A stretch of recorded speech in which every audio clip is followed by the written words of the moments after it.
The image of Adolf Hitler, the Führer, leader of the Nazi Party, casts a long shadow over the second half of the 20th century. A vision of incomprehensible evil that endures today.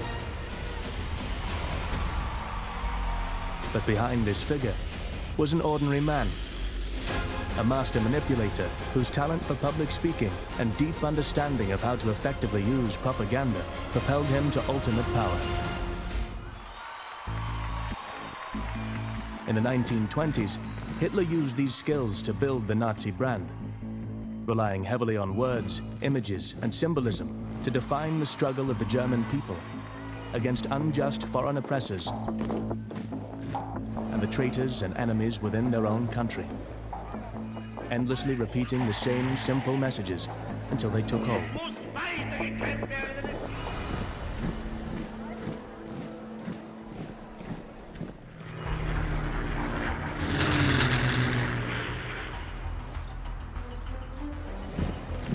Soldiers marching in unison under the swastika. Crowds of party members and supporters in perfect rows, saluting their Führer.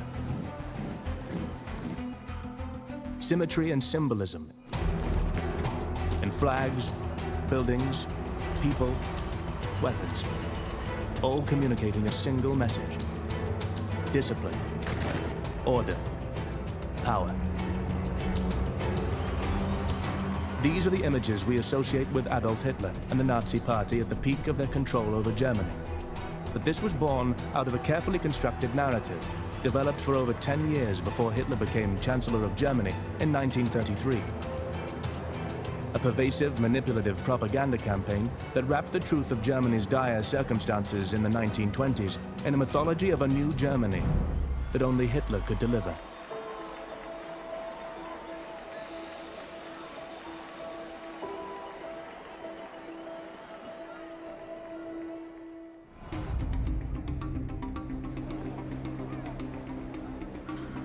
The term propaganda always has these two lives. On the one hand, it is seen as a decidedly negative term that involves manipulation, brainwashing, fake news, and so on. On the other hand, it's a neutral term. It's about shaping, strategizing, communicating a political message with a view to persuading people, a particular kind of audience, to act in a particular way, and then looking at how they are responding to this in order to take the feedback and recalibrate that system of communication. The place propaganda had in the Nazi Party's rise and regime remains infamous, but it was not the first time it had been used for mass manipulation and mobilization. Hitler's long relationship with the power of propaganda began in the trenches of World War I.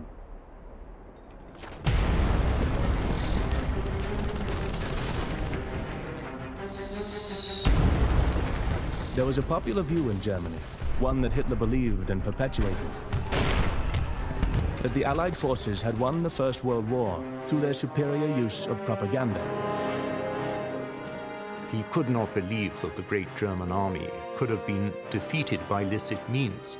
There had to be some kind of magic, which the British and Americans latterly used to destroy that great invincible army. It could not be by military means, and the particular necromancy he identified was propaganda. Suddenly it was the new thing. It was the happy pill, it was the hypodermic syringe, which would transform everything, and he had limitless faith in the power of propaganda because he blamed it for Germany's defeat. Propaganda had emerged as a powerful tool of psychological warfare, viewed as so virulent and manipulative that it would spark decades of debate about its power, its dangers, and its place in a democratic society. To Hitler, it was power, and he identified in Allied propaganda a superiority of style and substance that he would later emulate.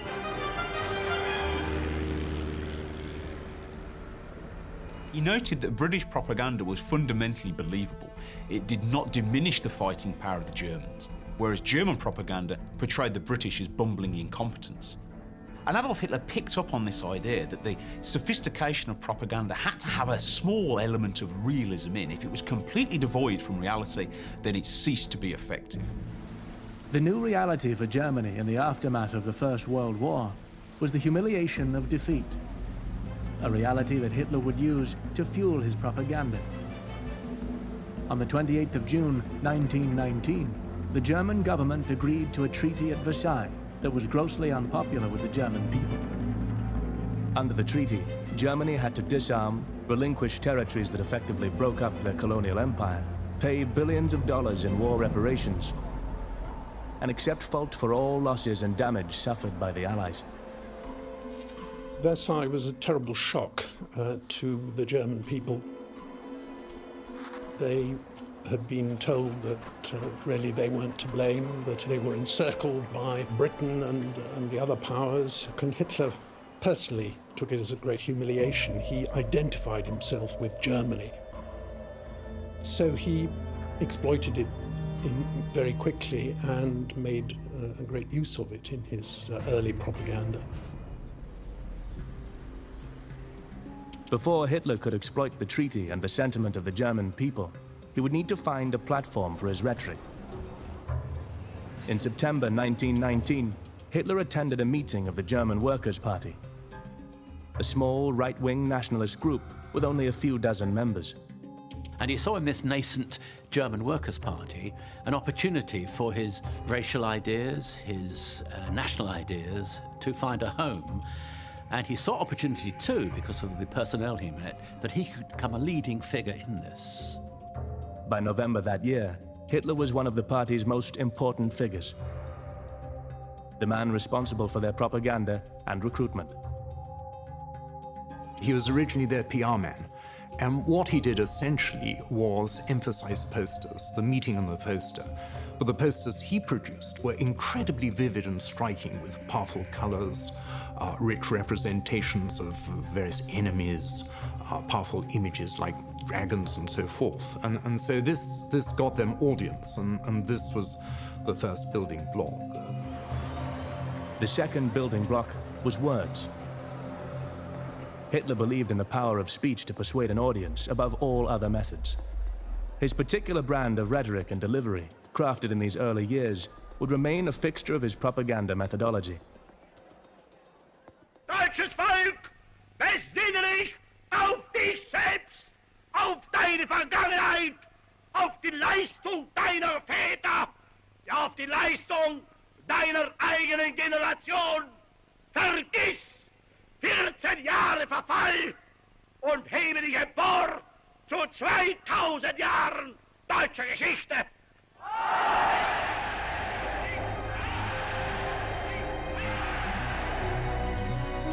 In the party's first mass meeting in February 1920, they renamed themselves the Nationalist Socialist German Workers' Party, or Nazi Party. Here, Hitler presented the party's 25-point plan. What could have been a dull reading of political ideology, Hitler turned into a rousing speech. Hitler had two particular advantages when it came to public speaking. The first was his unusual voice, which was actually a result of him being gassed in the First World War. And if you listen to Hitler's speeches now, there's a certain rasp to his speech, and that gives him an air of authenticity. Nur wenn ihr selbst im Vertrauen und in Zuversicht hinter uns tretet, kann das große Werk der Rettung unseres Volkes und euer Selbst gelingen. He's also an Austrian by birth, although he's picked up a Bavarian accent during his time in Germany, and this sets him aside from the other politicians of the 20s and 30s who are almost uniformly Prussians and speak with a very received form of German. Here's a genuine voice, not merely from the army, but from the streets, from the provinces. In his first year with the party, Hitler delivered speeches at over 30 meetings to crowds ranging from 800 to 2,500 people, quickly gaining a reputation as a masterful speaker. It's extraordinary that before 1918, he had never really appeared in public in this way. He'd never tried to address groups. He'd been a very shadowy figure in the army, and with no really strong opinions. It's not until the humiliation of 1918 that he arouses himself to think, there's a way out of this, there's a way I can make Germany great again. and I have the means by which to put the idea over. Hitler would begin his speeches quietly, gauging the mood of the audience, and then build slowly.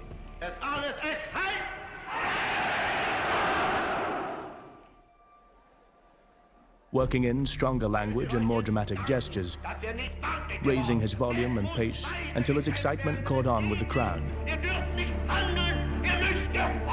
He found the short sentence, the rhetorical question, he realized worked very well with an audience that didn't want deep intellectual arguments.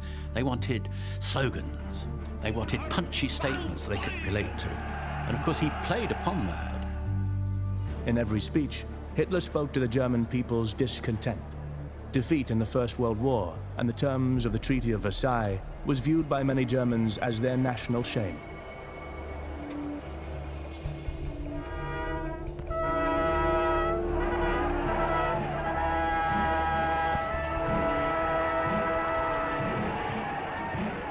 Man muss in Deutschland kommen und muss sagen, den Frieden wollen wir, aber diese ununterbrochene Entrückung lehnen wir ab. Und die Entbehrung ertragen wir nicht. Bei Diktaten wirken wir nicht mit. Sie mögen ein Diktat als Diktat uns aufoktroyieren. What we have is a very modern thing, the politics of grievance. A lot of what the Nazis and he did comes across as a kind of protracted British whine. They were actually planting this idea of grievance and betrayal in the German people, and they did it very effectively. And there were good grounds for grievance. This was not irrational. There was substance to them. Es soll aber aus diesen Opfern heraus bei uns die Entschlossenheit kommen, der einst mit den Verantwortlichen an diesen Opfern ein unerbittliches Gericht zu halten.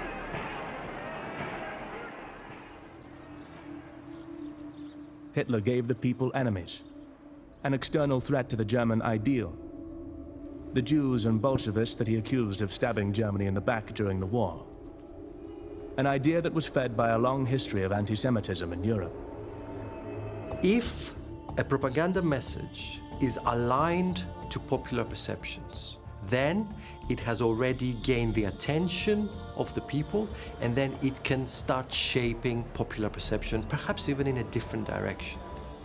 A lot of the anti-Semitic propaganda that was put forward by the Nazi regime in the 1930s and during the war built on pervasive anti-Semitic stereotypical images amongst German society. The stab in the back became a central notion of Hitler's rhetoric and a common motif in right-wing political commentary and Nazi propaganda posters. It was this stab in the back that Hitler argued had weakened Germany's position and allowed the signatories of the Treaty of Versailles, who he called the November criminals, to betray the German people. The first thing was the leaders, those who had been prepared to compromise with the Allies in their demands and allowed Germany to be humiliated at a time when it should have shown resource and strength and resolution. And that was the idea he punched over in the beer halls, and it came across very well. As Hitler's ability to draw large crowds grew, he began to expand the party's reach beyond meetings, buying the newspaper Völkischer Beobachter, or People's Observer, in December 1920. Filling the paper with short, exaggerated pieces that repeated the same Nazi party rhetoric that featured heavily in his speeches. So propaganda, visual particularly, is the means by which you arouse people's attention. And Hitler said that people will believe what you tell them if you tell them in a strong enough way. He introduces the idea of the big lie. If you tell a small one, they might not, they might dismiss it. Tell a big lie and people will believe it. And tell the lie in a big way. Announce it. Promulgate it. They went around with loud hailers, the Nazis, chanting slogans. And all this encouraged attention. It may have been negative in the sense that some people don't know that they're troubled, we don't want that. But they made themselves heard, they made themselves known. And it gets around. Nicht weil es ihnen zu gut geht, können uns unterdrücken. Sie können uns meinetwegen töten. After little more than a year as a member, Hitler was party leader. His influence and power as a propagandist were undeniable. This was not just because he was a charismatic speaker. He was also adept at drawing on everything from art and music to the activities of his political adversaries to construct a cohesive, compelling Nazi mythology. Hitler was known to love German myths and theater, in particular Wagner's operas and their use of staging, lighting, and music to amplify the emotional power of the mythological storytelling. Staging techniques that he would later use in his own events, rallies, and films. Despite being ideologically at odds with Germany's communists, the Nazi Party borrowed heavily from their propaganda methods in the 1920s. The Bolsheviks had been great pioneers of propaganda, and they influenced the Nazis, partly because, of course, a lot of German soldiers had been prisoners of war in Russia. They'd had direct experience of the Russian Revolution. Secondly, the German army, and specifically the Air Force, trained in Russia after the First World War. The Bolsheviks allowed that. The 20s and early 30s were a protracted tutorial in the art of propaganda for both wings of the political spectrum. Nazi propaganda repeatedly capitalized on their opponents' activities and brand recognition to draw attention to their own cause. Hitler would use the communist trademark red on Nazi posters and flags in a bid to attract German workers to their cause. He would send the Nazi Party's paramilitary stormtroopers, the SA, to opponents' meetings. There they would beat people up to get the party mentioned in rival newspapers.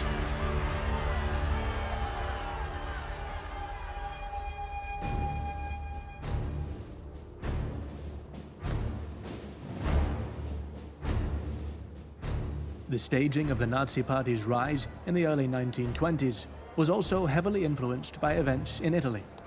There, Mussolini and his fascisti were gaining ground, fueled by social discontent and fear among the middle class of a socialist uprising. From Hitler's point of view, Mussolini was the absolute blueprint of how to contest the power of mainstream politics and how to get there. As their influence grew, Mussolini and his black shirts prepared to march on Rome. But in October 1922, Mussolini was instead offered the role of prime minister and accepted. While Mussolini was handed power, he didn't pass up the opportunity for spectacle. Marching his black shirts through the streets of Rome in a highly orchestrated publicity stunt, a manufactured revolution. The March on Rome was one of the great propaganda inventions of all time. Mussolini had to make it appear that it was a great populist outpouring of rage which just took control of the state in a coup d'etat. The March on Rome had a number of different significances for Hitler. First of all, it was a spectacle. It was something that looked good on celluloid, on newsreel. Put this together, the theatricality, the novelty, and the brutal effectiveness of this, and you have a winning recipe for this new era of mass politics. After Mussolini became Il Duce, Hitler would be more commonly known by his own version, Führer. Both simply meant leader. He even modeled the uniforms worn by the Nazi Party's paramilitary arm, the SA, on Mussolini's black shirts, except in brown. A year after the March on Rome, Hitler would attempt his own similar revolution, only to discover the disconnect between romanticized propaganda and reality.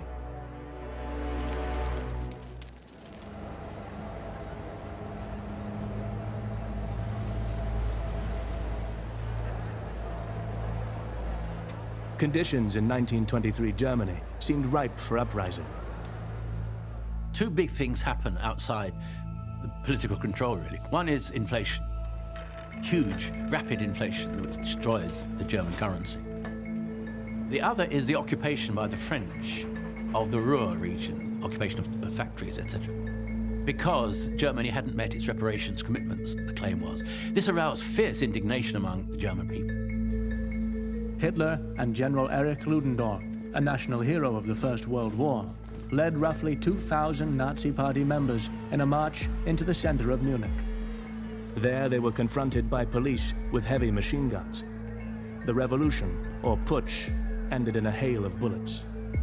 He underestimated the legalism of the German people and also the willingness of the German army to come over to him. But it was pure opportunism and really self-delusion that he misread not only German people, but not for the first time German culture. In other words, Germany had a very strong civic state ethos. A coup is something you do in South America, not Germany.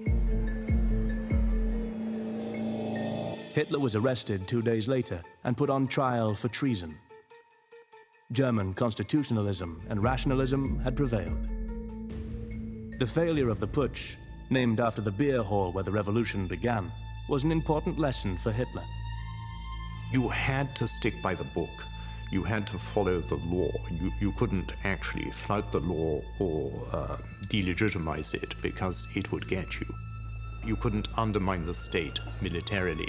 You could do it in other ways, but those means had to be legal, and they included, of course, propaganda. At his trial, Hitler turned the courtroom into his stage, using it to speak directly to the German people and position his actions as those of a true patriot. He returned to the Nazi Party's core messages, giving an impassioned criticism of the Treaty of Versailles, the November criminals, and the unfair terms of peace inflicted upon Germany. And these speeches were reported in the national press. You'd be reading about this guy Hitler, and you'd think, you know, Hitler's the man who really did the job. He failed, but, you know, he tried. And that was a huge boost. And Goebbels was one of many people away from Munich and Bavaria who first heard of Hitler. And we can trace this very clearly in a series of entries in March and April 1924, where Goebbels describes in his diary how he starts reading Hitler's speeches. He is immediately taken by the content and the tone of them. Bizarrely, he compares Hitler to Christ. He says there's something almost Christ-like about this figure, his passion, his enthusiasm, his nobility, his German feeling. These are the kind of words he used. The trial turned Hitler into a national celebrity, both martyr and victim. A perception that was reinforced by Hitler's imprisonment and by the ban on him speaking publicly after he was released in December 1924. Later, the beer hall putsch would form a founding element of Nazi Party mythology. In prison, Hitler would begin to confer his ideology into his book, Mein Kampf, or My Struggle. Hitler's book is really unusual as a kind of political manifesto. It starts with lots of personal stories about his childhood, his relationship with his mom and dad. Book before he says anything at all about politics. And then he later explains how his political worldview arises from these kind of personal experiences, emotions, personal dramas and stories. I think it's a moment where he's trying to establish himself as a serious politician and not just the leader of a protest movement. He's trying to root himself in the respectable cultural canon. And through that, of course, he's also trying to woo a new audience, not just the disaffected, but also, if you like, the cultural mainstream, the middle classes. Mein Kampf functions both as a work of propaganda and a blueprint for Hitler's understanding of how to use propaganda as a tool for mass manipulation. He talked about Hammerschläge, hits of the hammer, repeating your message until you have no resistance left in your audience. You have to develop an image of your enemy as dangerous, almost subhuman, and you exaggerate your message massively in order to bring people on side without them even realizing that they're being brought on side. Through Mein Kampf, Hitler also detailed his notion of the racial state, the superiority of the Aryan and the role that society plays in supporting the superior race. Hitler argued that the state is a vessel and the race was its content, that the vessel has meaning only if it can preserve and protect the content. He positioned the Nazis as revolutionaries for their role in fighting for his idea. He didn't know he was doing so, but he picked up on a very well-worn and well-used group of metaphors which are referred to as the Great Chain of Being. And according to the principles of the Great Chain of Being, you have living entities who are innately superior to others on a scale, and obviously humans are at the top. And then as he works down through the populations that he's interested in, he is much more effective talking about the people he considered to be his enemies. The book was released in 2 parts, in 1925 and 1927.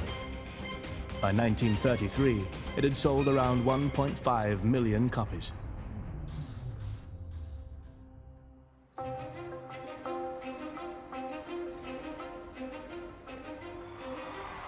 Hitler understood that his role was to sell an idea, to convince the audience that he and the Nazi Party was their best and only choice.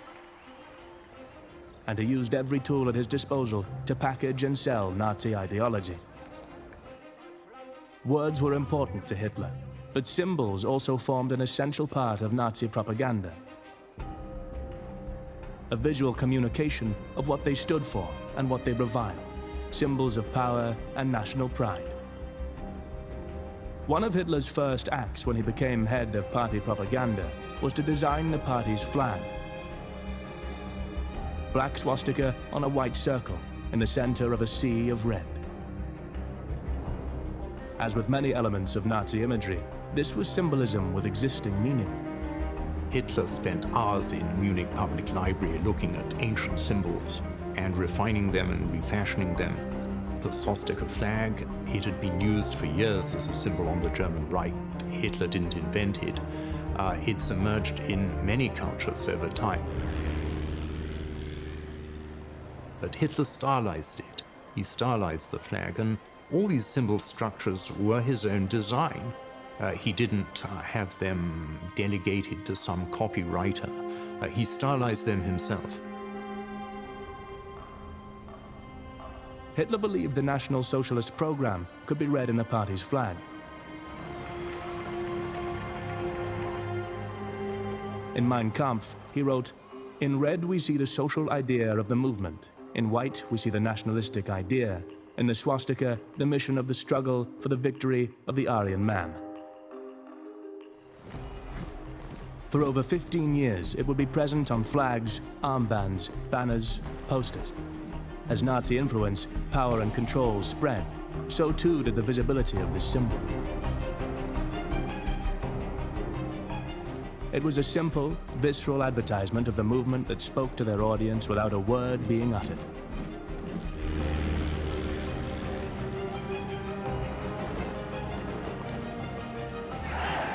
Hitler's salute, used by him for the first time in 1926 while surveying a parade of SA troops, was also derived from other sources.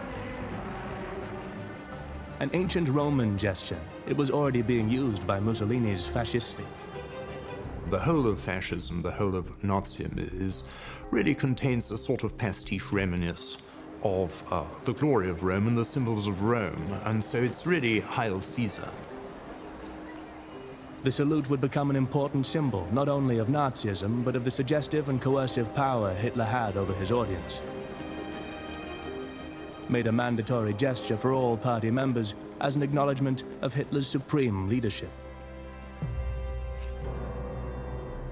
Hitler was also aware how important images were to instantly communicate an idea.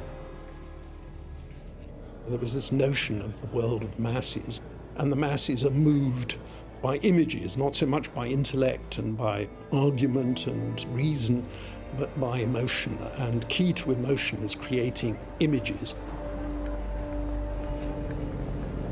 The Nazi regime was incredibly adept at using the new mass media. This is something that is completely transformed through technological innovation, cheaper printing, especially of photographic images. Now everything is suddenly illustrated that wasn't before, flooding the market, saturating the market, so it becomes a much more kind of visual sphere of politics.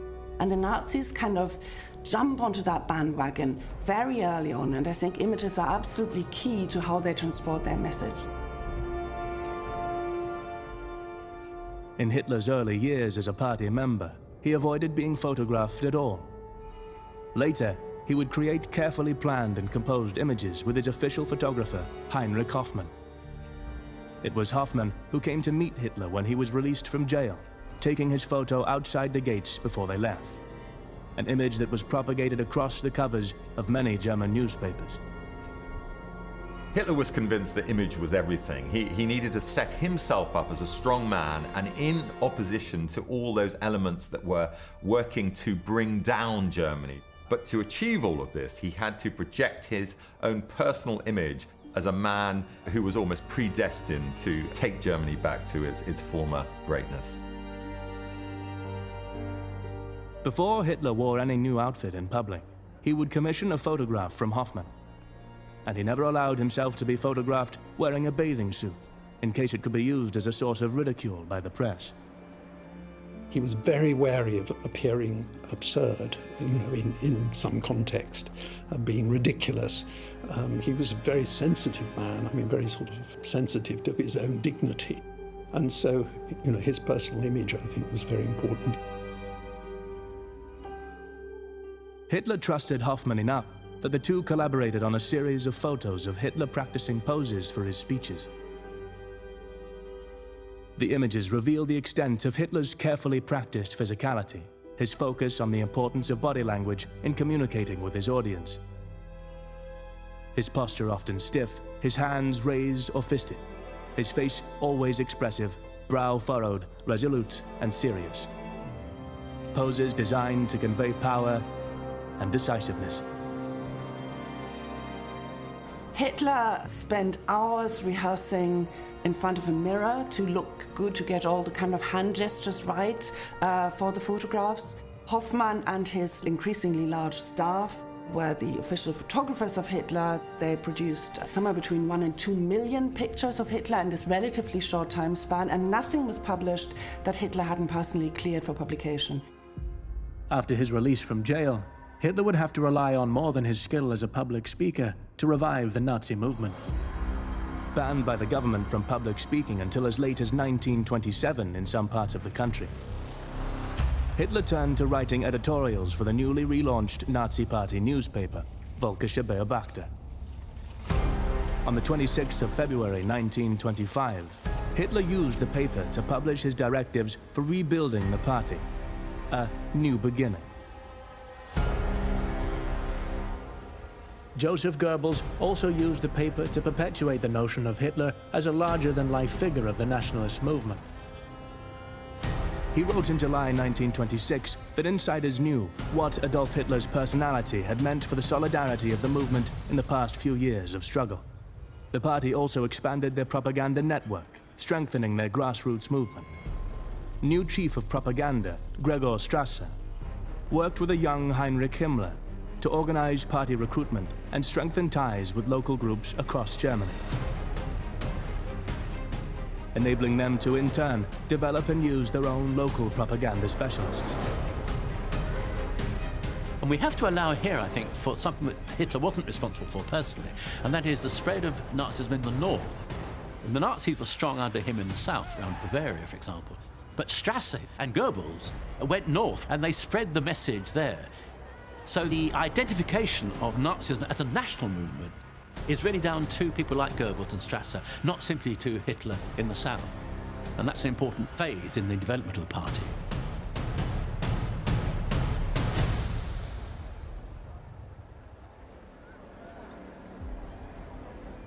Hitler revived the party rally at Weimar in 1926 and then moved the event to the new location at Nuremberg from 1927.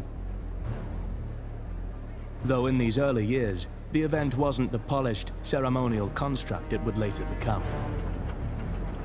It took a long time to refine the act, but they really were a way of solidifying the internal relationships within the party. When you got people to Nuremberg, you'd got them forever. And this really was the point. They were a great big combine of boot camp, summer camp, holiday camp, and evangelical revival rally. By 1927, they had also started making films of their rallies, allowing more Germans to bear witness to this orchestrated projection of Nazi supremacy. Goebbels, in particular, was enamored with the power of film to captivate and persuade. His inspiration drawn from the most unlikely source, Soviet cinema. After he saw Battleship Potemkin, he was so impressed with the skill expressed in the film that he declared, "I wish we had one like it." Goebbels had been interested in the cinema on a theoretical basis. He was somebody who seriously thought about for a long time about the cinema in a period when the cinema was going through its most extensive development. All the way from the German Expressionism, from the change from silent to sound and so on.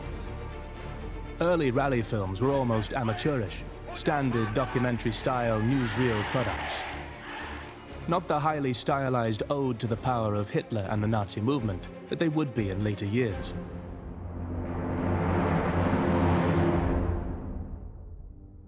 I think you've got to bear in mind, at the time, this was an entirely new thing. The whole notion of news reporting or documentary cinema was entirely new.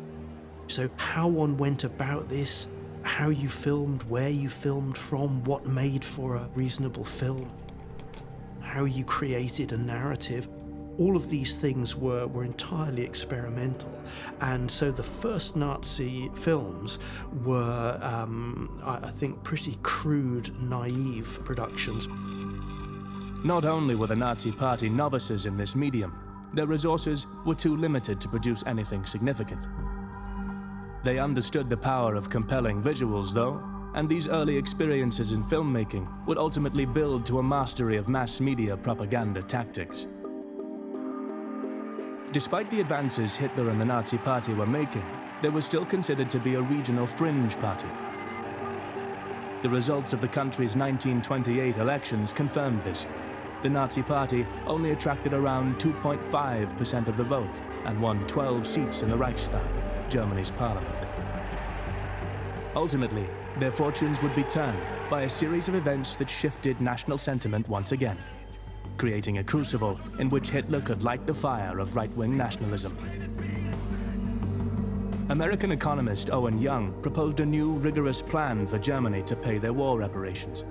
Signed in June 1929, it was an incredibly unpopular proposal that aligned the agenda of the Nazi Party with corporate Germany. Among Hitler's powerful new allies was media mogul Alfred Hugenberg. Hugenberg's media empire would drastically expand the Nazi Party's influence. Hitler realized that he needed the support not merely of workers and the lower order of people, as it were, as he would call them. It wanted people of influence and finance. And Hugenberg had many contacts with industrialists, with people of note in society. Hugenberg called industrialists together, and Hitler meets them, and he gets money from them. He puts his ideas over to them, and he tells them, industry's safe in Nazi hands. If ever we come to power, it'll be a partnership. It won't be a Bolshevik takeover. You won't lose your position. You won't lose your ownership. We'll work together. No one could compete with the force of Nazi rhetoric when combined with the reach and influence of their newfound resources. Hitler seized this opportunity to put himself and the Nazi movement into the center of German politics, eclipsing Hugenberg's own more conservative nationalist party. He later regretted it, Hugenberg, obviously, because he didn't see quite where it was going. But it's a useful technique, using someone to get support from the established classes. The personality cult of Hitler, supreme leader and messianic figure, was growing stronger, fueled by Hitler and his increasingly powerful propaganda machine.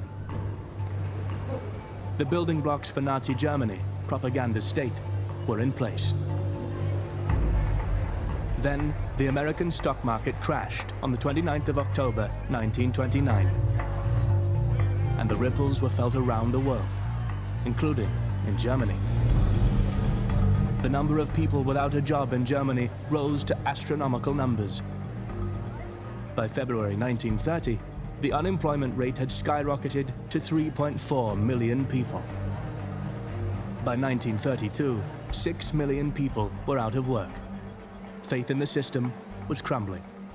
When people ask me, how on earth did the Nazis come to power, I would say, well, you have to understand that Germany in the late 20s, early 30s was in a massive crisis, a political crisis, an economic crisis, a social crisis. The system was breaking down. Demonstrations and at times violent street protests were rife, instigated by both the Nazis and their leftist adversaries. People felt, well, in a sense, democracy has been imposed on us by the Allies, with the Versailles peace settlement and so on. And it hasn't delivered the goods. It's just not working, and we have no real respect for it. The majority didn't feel, in a sense, it was part of a strong German tradition. Hitler capitalized on this crisis by presenting himself as the savior, the only one to bring Germany back from the brink. The Nazis very cleverly appealed to the nation and said, we are a party in favor of the national community. That was the slogan they used, the Volksgemeinschaft. So they were appealing and saying, we are the national party and we are going to save the nation. And look at all these other parties. They're just interested in their own selfish, their particular interest. It worked. When Germany went back to the polls in late 1930, the Nazi Party vote increased to 6.4 million, winning them 107 seats and making them the second largest party in Parliament. By 1930, Nazi propaganda efforts were not only focused on how Germans consumed information. This was as much about preventing access to other ideas as it was about what Hitler and the party were saying themselves. When the anti-war film All Quiet on the Western Front was released in late 1930, Goebbels organized the Nazi Party's efforts to disrupt the film's premiere. Goebbels at this point believed very strongly that the party in Berlin needed publicity. So in his view, any publicity was good publicity, and anything which therefore could generate a sensation in the newspapers was an ideal opportunity for that. He later described the moment they succeeded in turning the crowd, who were yelling, "Jews out," and "Hitler is at the gates." To avoid more protests, the film was banned from being shown in Germany. Goebbels and the Nazi Party had won an important battle. As he put it, the National Socialist street is dictating behavior to the government. 1932 began with Hitler challenging Hindenburg, the incumbent president and old ally of Hitler and the Nazi Party, for the presidency. The Nazi Party campaign had Hitler as its star and Goebbels as its architect. Goebbels threw himself into that cause, and he discovered that he was actually very good at electioneering. And his particular brand of electioneering, which was focused around public speaking, around the use of political posters, cartoons, public demonstrations, he found he was absolutely brilliant at this. Between April and November 1932, Hitler conducted 4 airborne campaigns across Germany, reaching an incredible number of people, targeting rural Germany as well as the big cities. And here you actually see the Nazis at their stage managing best. A moment of pure theatre that Hitler is in an aircraft flying over Germany, a tremendously modern thing to do in the late 1920s. It emphasises the fact that Hitler is something different, he's something modern. He's a force of energy who can change things. This was a campaign where Hitler could make full use of one of his greatest weapons, his skill as an orator. Ich habe die Energie und die Zähigkeit gehabt, von den damaligen 1000 Mann vor 10 Jahren bis heute 14 Millionen zu machen. Und ich werde aus den 14 Millionen die 20 und die 30 Millionen machen. Hitler spoke at over 150 rallies to audiences of up to 30,000 people, getting in front of as many people as possible to engender a personal connection. In every speech, he positioned himself as the agent of change, ready to save Germany. 14 Jahre lang haben diese Parteien die deutsche Freiheit vergewaltigt, den deutschen Menschen geknebelt und geschlagen. 2 oder 3 Monate vergangen sind, wird euer Terror beseitigt sein. So wahr wir Nationalsozialisten. By contrast, Hindenburg was positioned as representing the status quo that they needed to uproot. It was strategically difficult for Hitler to deal with the phenomenon of Hindenburg, the great general of the First World War, the great symbol of German patriotism and Prussian integrity and discipline. So he had a positioning strategy. He said, he is our great leader, but the time has come for a younger man.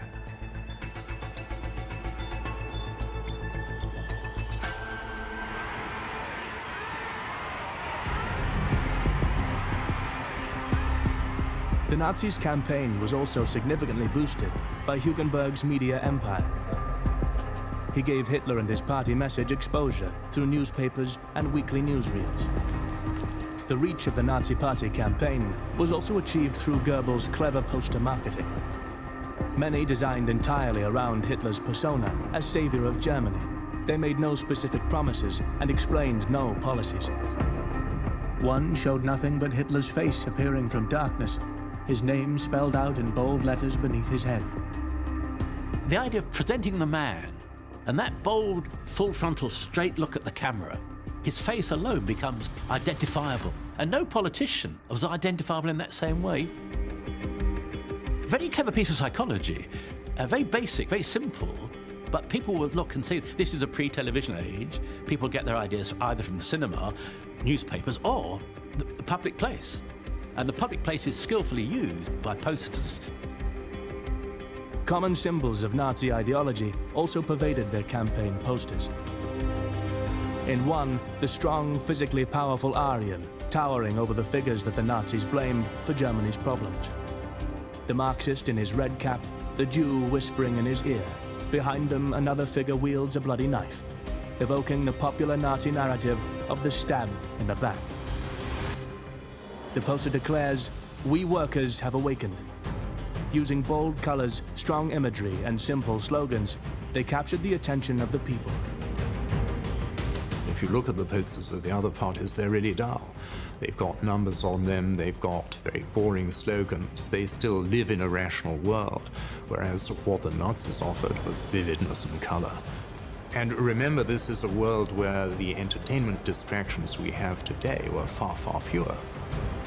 Their campaign methodology may have been radical, but it still wasn't enough to gain Hitler power.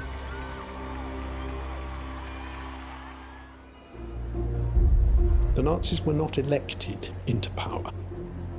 The most they got before Hitler was appointed Chancellor in a vote was 37% in July 1932. In November 1932, their vote dropped to 30%.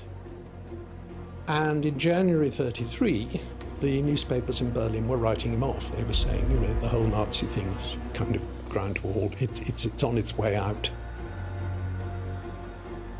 Despite the Nazi Party's faltering trajectory, President Hindenburg still viewed Hitler as a threat that he was desperate to control.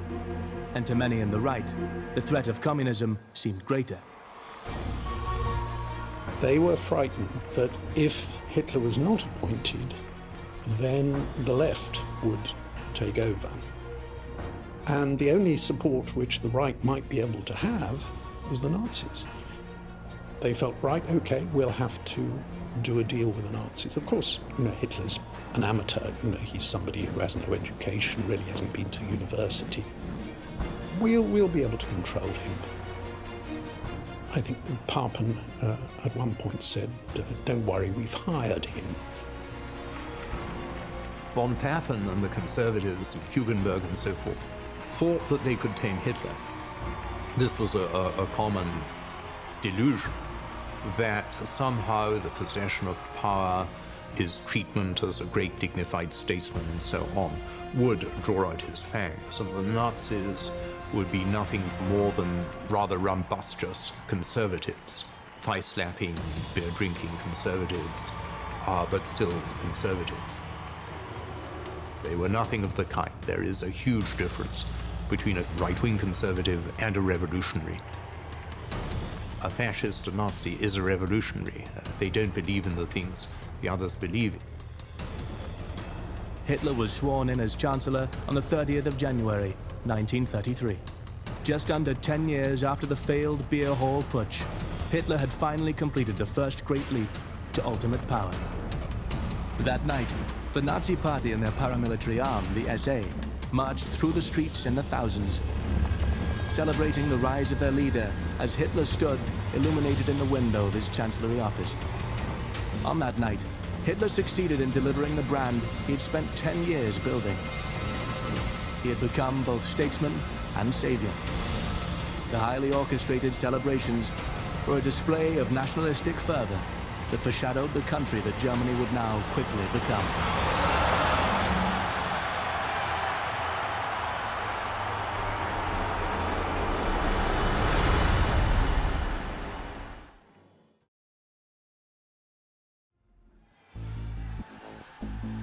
In power, Hitler and the Nazi Party would build a propaganda and terror machine to persuade, coerce, and ultimately mobilize the population of Germany. Defining the Nazi state through the notion of strength through unity. One people, one Reich, one Führer.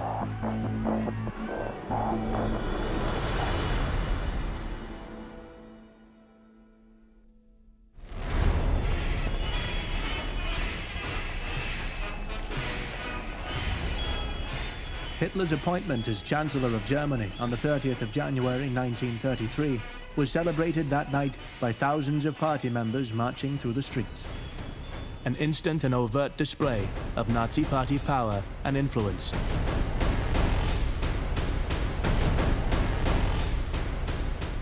But in reality, he was the head of a coalition government with only two other members of the Nazi Party in his cabinet, Hermann Göring and the lawyer Wilhelm Frick.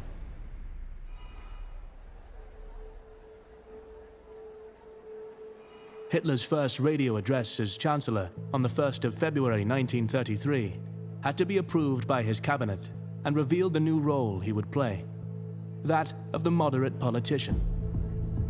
For a time after Hitler became Chancellor, he seemed to tone down his rhetoric a little. There was very much a sense of, okay, now we're in power, we'll do things more by the book.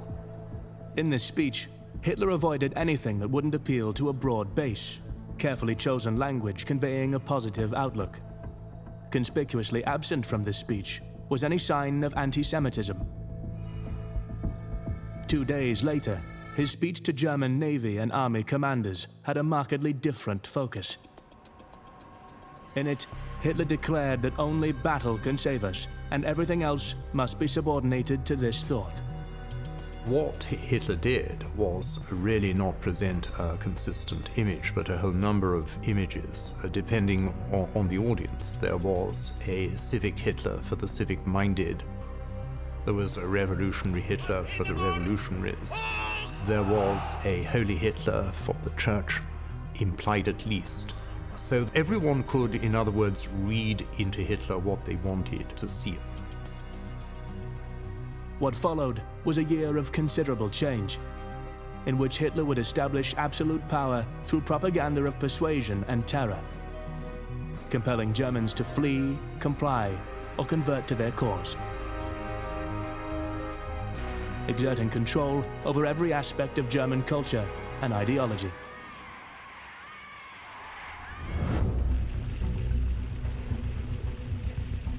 On the night of the 27th of February 1933, Hitler would be given his first major propaganda opportunity as Chancellor. When a fire broke out in the Reichstag, Germany's parliament building, a young communist was arrested at the scene. The fire fed neatly into Hitler's narrative of anarchy, his promise to restore order, and the communist as enemy saboteur. Hitler capitalized on this by issuing a decree on the protection of the people and the state, suspending the right to assembly, freedom of speech, and freedom of the press. It gave his regime the power to suppress publications and arrest political opponents without specific charges. They made it clear that anybody who resisted them was going to have a nasty time. And that very quickly established their authority. Never underestimate weapons in the hands of the state that can be used to dominate a population and control a population. Less than a month after the fire, Hitler stood under the looming presence of the swastika and presented his Enabling Act to Parliament. The bill would allow the Nazi Party to bypass the usual parliamentary due process, the country's constitution and the president, to pass their own unilateral laws. The Enabling Act was passed by the majority of the Reichstag, while armed members of the Nazi Party's own police and military forces, along with right-wing paramilitary group the Steel Helmets, stood at every door and surrounded the building. Hitler had finally gained legislative control of Germany, aided by the Nazi Party's intimidation tactics. Basically, he took over the engines of power. So the police, the administration, everything which gives a state the power to exercise power. And he used it very ruthlessly. Using the Enabling Act, Hitler would enact a range of legislation aimed at marginalizing, disempowering, and removing the Jewish population of Germany. On the street, his intimidation apparatus was trading off the persuasive power of fear. Groups like the SA, who had merged with the Steel Helmets in June 1933. The Gestapo, the Nazi secret police headed by Hermann Göring, founded to monitor and quash political activity dangerous to the regime. And Hitler's personal bodyguard, the Schutzstaffel, or SS, which had grown by 1933 into an elite group of 52,000 men, led by Heinrich Himmler.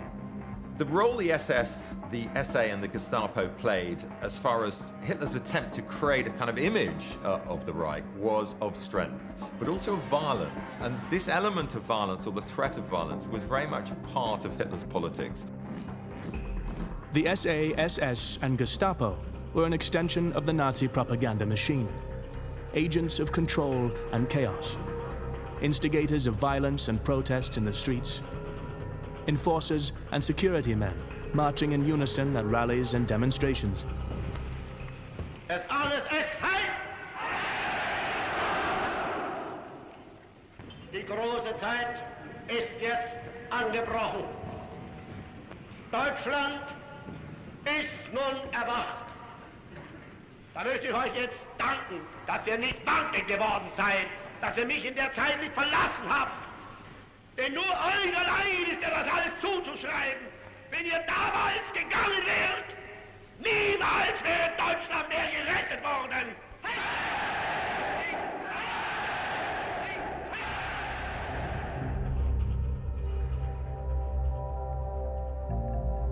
For weeks after Hitler was made Chancellor, the SA and Nazi Party members had been assaulting and imprisoning Jewish people, targeting their businesses for raids and violent attacks. On the 1st of April 1933, Goebbels formalized this into an organized campaign, orchestrating a boycott of Jewish businesses across Germany, using his resources as head of the new Ministry for Public Enlightenment and Propaganda. Heute Morgen um 10 Uhr hat der Boykott begonnen. Wird bis die Mitternachtsstunde fortgesetzt. Vollzieht sich mit einer schlagartigen Wucht, aber auch mit einer imponierenden Manneszucht und Disziplin. Hitler realized that he had a real asset there, somebody who understood modern communication, who understood modern media, who was very much thoughtful in the way in which he was organizing things. So he gave him quite a lot of power in organizing the party propaganda machines.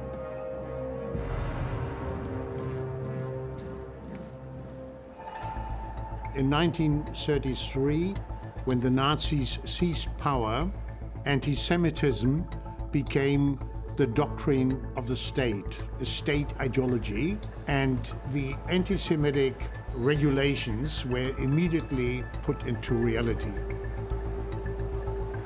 Crucially, the core element was the notion that whilst not all Jews represented some kind of criminal threat to Germany, nevertheless there was, in a sense, some abstract collective Jewish threat to Germany. Some Germans didn't comply with the boycott, but it was considered a political act to walk into one of these shops. A stand many weren't willing to make. So, in a sense, there was both genuine persuasion going on here about this notion that the Jews were a genuine threat. At the same time, there were huge incentives to go along and support this kind of propaganda, whether one really believed in it or not, because it was the propaganda that showed what the regime believed and how the regime was operating. While it was only one day, it served its purpose as a statement of propaganda and policy.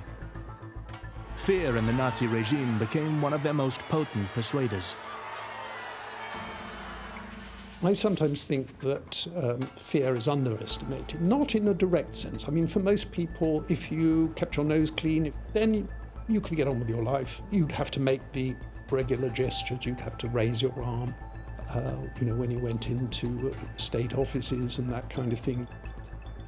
Otherwise, the regime, on the whole, wouldn't bother you.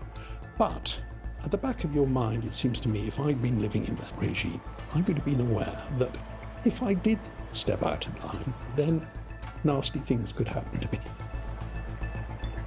The party perpetrated the idea that if you stepped out of line, if you were seen to not be a good German, they would come for you. And come they did.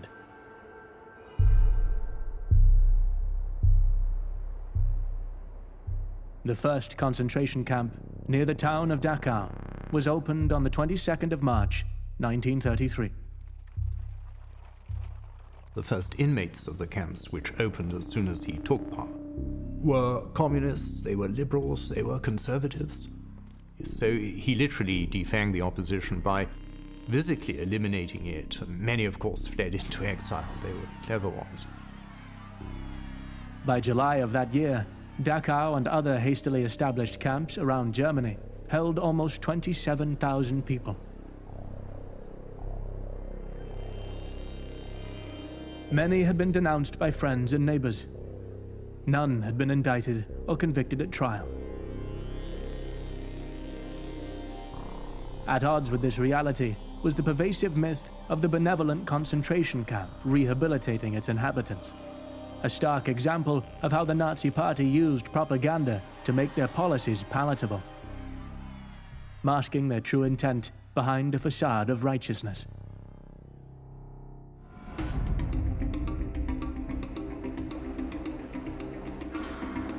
Hitler was also fixated on unifying Nazi ideology and German identity, using carefully managed plebiscites to legitimize his policies and actions. Now, these figures, of course, can be challenged, but insofar as they are a measurement of public opinion, they are worth considering. Manipulating public perception, using one of the pillars of democracy as a propaganda tool. The first of these referendums would seek endorsement for Hitler's foreign policy. The referendum asked Germans to literally internalize Hitler's rhetoric.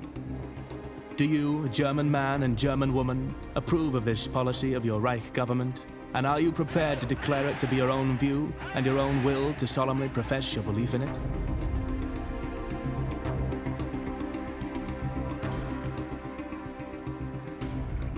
Ich hoffe, dass heute alle mit Ja stimmen und die nationalsozialistische Bewegung wählen. Es gibt keine andere Entscheidung mehr. Of the 45 million Germans who voted, over 95% said yes. The question and the response were both products of a state where every poster, picture, and slogan reminded you to conform to the notion of one people, one Reich, one Führer. There is one particular poster which I think encapsulates Adolf Hitler's imagery, and that's a famous poster in which he's painted. It's not a photograph, he's standing there in full colour in his brown uniform, and the slogan is "One Volk, One Reich, one Führer, one people, one empire, one leader. And nowhere on that is mentioned the government or the party. It's linking those three key elements of Nazi propaganda: the people, the Volk, the Reich, the empire, and the Führer, the leader. It's a remarkable example of how the Führer is portrayed as almost godlike, bestriding Germany beyond the concerns of day-to-day bureaucracy.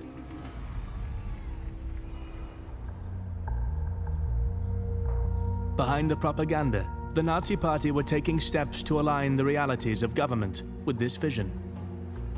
A revolution of power that involved intimidating, coercing, and otherwise persuading Germany's remaining political parties to disband. Within a matter of months, Hitler and the Nazi Party had completely dismantled Germany's democratic multi-party system. While Hitler's power and influence grew, so too did the Nazi Party's own paramilitary forces. But Germany's army viewed this privately controlled force, that by mid-1934 was 4 times their size, with unease. Army leadership saw the SA as a potential barrier to their own expansion. Hitler didn't want that at all. He wanted it to be subordinate to the party, simply a strong arm sort of movement for the party to basically beat up opponents and march through towns and generally give an impression, an image of strength and determination, action and so on. But he didn't want them being military. It was a problem Hitler would have to resolve. On the 29th of May, 1934, he ordered the SA to cease military exercises.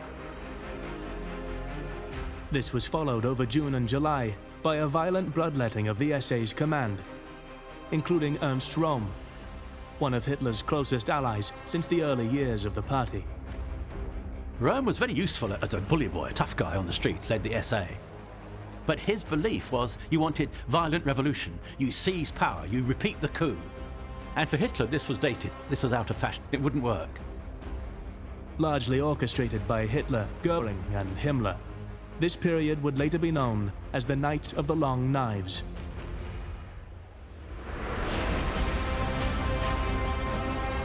At least 70 party members were killed, but the figure was possibly as high as 400. So after that, the SA was totally tamed and became really unimportant. It was replaced by the SS. They took over as the main sort of enforcers, the main terror organization of the regime from then onwards.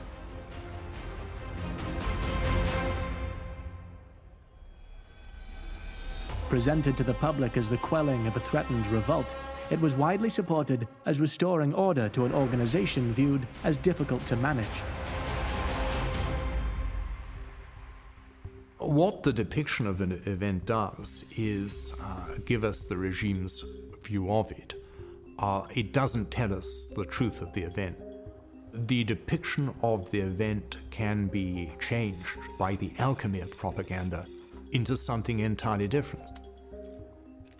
The interesting thing is that the German people were not prepared to interrogate these very pastiche justifications. They looked the other way. They just accepted this fait accompli of something absolutely appallingly degenerate, the random murder of a lot of key figures in their political civilization. Hitler capitalized on the narrative value of these events, declaring certain death for anyone who threatened the regime. Himmler benefited greatly from the coup. Already in control of the Gestapo, the Nazi secret police, his inimitable SS force was made its own independent organization, making him second only to Hitler. Hitler's path to absolute power was completely cleared when, on the 2nd of August 1934, President Hindenburg died. 2 weeks later, Hitler held another referendum to gain support for combining his position as Chancellor of Germany with the now vacated role of President. While turnout was low, almost 90% of voters agreed with his proposal. Hitler was now head of state and head of the government. In response, the Nazi Party generated a cacophony of celebratory propaganda in images, radio, and print. Posters were distributed with such slogans as, "Yes, Führer, we will follow you,"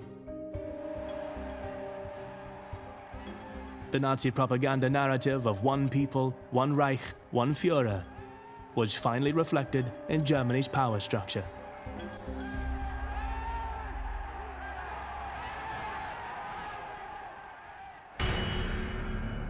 While Hitler was consolidating power, Goebbels was using his propaganda ministry to gain control of German art, culture, and education.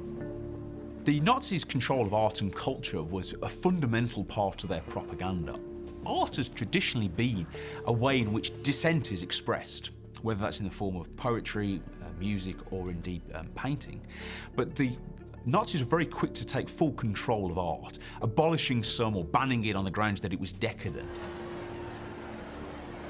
On the 12th of April, school organizations declared a period of cleansing that would end in a ritualized burning of blacklisted books on the 10th of May, 1933. Bonfires were set up in Berlin, Munich, Frankfurt, Dresden, and Breslau, and lines of torch-wielding students and SA members flung books onto the pyre. Goebbels and other key party members watched as these un-German works were burned in front of the Berlin Opera House. He declared to the crowd that, out of these ashes, the phoenix of a new age will rise. These ritualized ceremonies, held by torchlight, with singing, chanting, and oaths made, were broadcast by radio around Germany.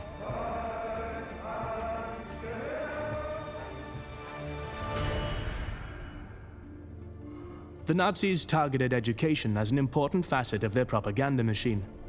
Education was used to shape the nation and what the Nazis called the national community. So it was about fostering a sense of creation and belonging to the nation. And this took the form of all kinds of different changes to the curriculum and to school textbooks. The National Socialist idea of the national community was in fact an exclusive club meant only for strong, healthy Aryans. Educational content produced by the Nazis provided a framework for justifying this. Textbooks began to incorporate anti-Semitism disguised as objective biological or anthropological fact. One of them was called the poisonous mushroom. And again, it was just about really trying to show a whole gamut of allegations. So the Jew as a communist, the Jew as a financier. Classrooms became an important frontier for perpetuating Nazi ideology, disguised as education. The way that German was taught was also important too, so that there was a focus in education, in German lessons, not just on the language, but on the literature as well, and on folk tales and German myths and legends, as well as on components of the blood and soil ideology that meant that people were bound up to the nation and to the land. Germany's youth were considered incredibly important to the National Socialist movement. Their exposure to Nazi propaganda took place in and out of the classroom. The Nazis had a concept of total education, and this meant a combination of formal education in the school system, complemented by informal socialization, we could say. Membership in the Hitler Youth grew from around 100,000 members in 1932 to over 7 million in 1939. Groups like Hitler Youth and the League of German Girls indoctrinated children through exposure to Nazi publications and participation in Nazi party rallies, summer camps, and almost militarized games. It was the idea of each German girl or boy playing their part in the nation, almost as building blocks to create an organic whole. And this organic whole would be the foundation of the future. So the youth were absolutely essential to everything that the Nazis did.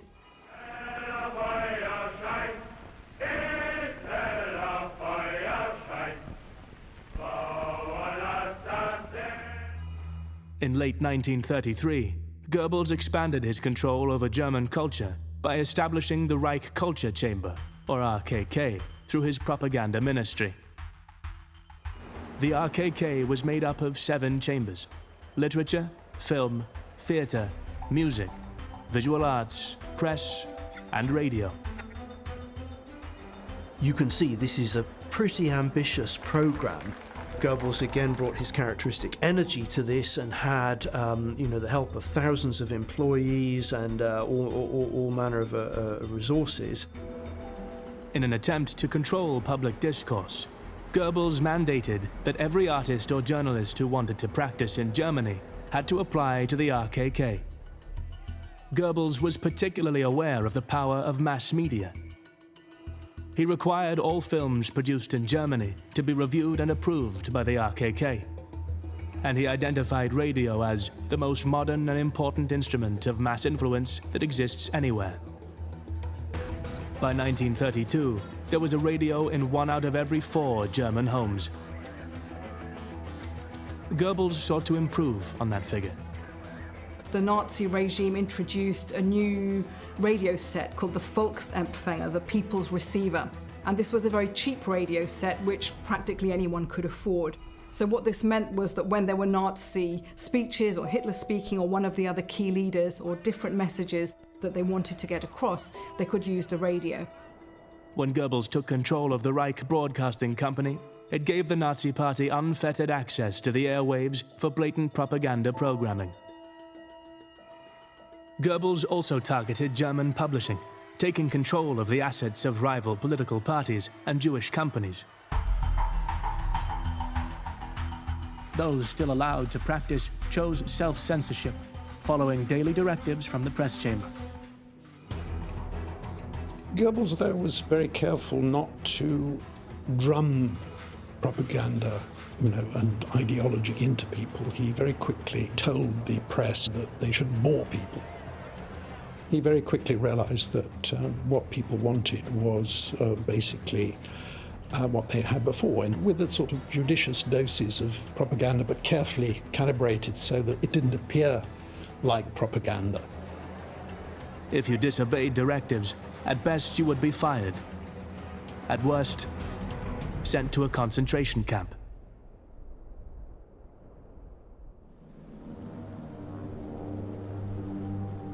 In response to the Nazis' tightening grip, hundreds of scientists and artists fled Germany. Figures who had greeted the rise of National Socialism with deep hostility and concern. Over the course of the 1930s, 300,000 Germans would leave their country. Among them was Albert Einstein.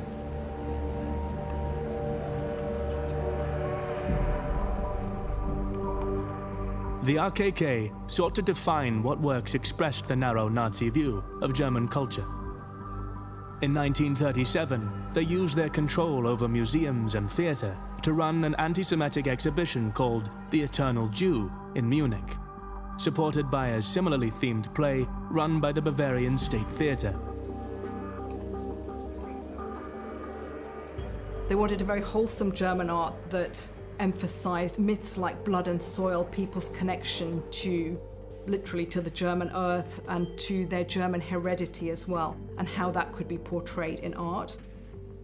Over 400,000 people attended the exhibition, but even more attended their exhibition of degenerate art that targeted anything abstract or interpretive, which was visited by 2 million people. Turnout that reinforced the reach that art could have. The other thing that's quite important is the way that Hitler was portrayed in art as well.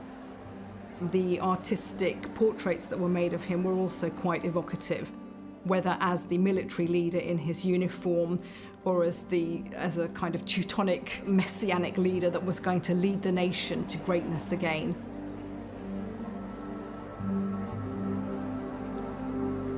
Hitler and his supporters used every aspect of their control over German culture to perpetuate his cult of personality. The way Hitler created and staged and managed his own image is remarkably instructive into how the Nazi Party actually saw Hitler too. Hitler actually separated himself in some ways from the Nazi Party itself. He was portrayed almost as a king-like figure, beyond the minor concerns of party squabbles, unimpeachable, unapproachable, and yet also the embodiment of German strength. The pinnacle of Nazi propaganda depicting Hitler the Messianic leader was the 1935 film Triumph des Willens, or Triumph of the Will. Filmed as a documentary of the 1934 Reich Party Congress at Nuremberg. So sei dann unser Gelöbnis an diesem Abend, in jeder Stunde, an jedem Tag, nur zu denken an Deutschland, an Volk und an Reich, an unsere deutsche Nation. Unser deutsches Volk Sieg heil! Sieg heil! Sieg heil! It really represents the kind of edited quintessence of the party, its image of itself, its projection to the world of what it was. It is truly disturbing because it's a kind of militarized ballet in which it elevates certain human virtues like discipline, and others it entirely not merely neglects but throws into the rubbish bag. You have to have a pointy blonde Aryan face and be athletic and disciplined and obey. Disciplined forces stand to attention in rows, cheering masses with arms raised as they hail in unison, children with blonde curls greeted by their Führer.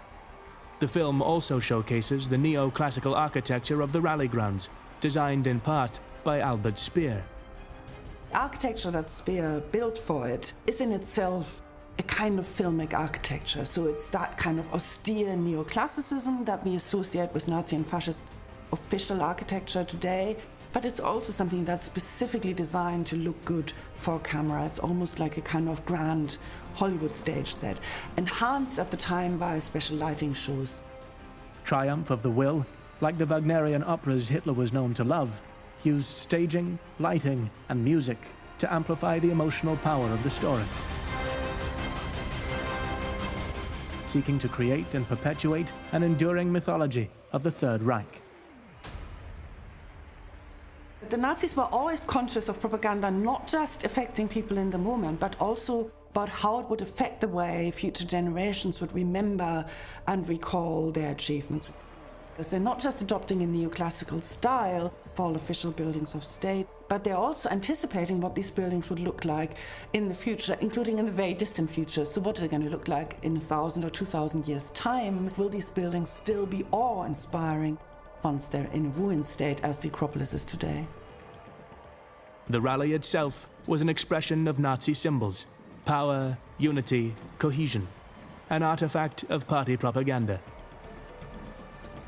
Titled Reich Party Rally of Unity and Strength, the 1934 rally was the first since Hitler had successfully combined the position of Chancellor and President, taking comprehensive control of Germany. And only months after the Night of the Long Knives had resulted in a bloody upheaval of SA leadership.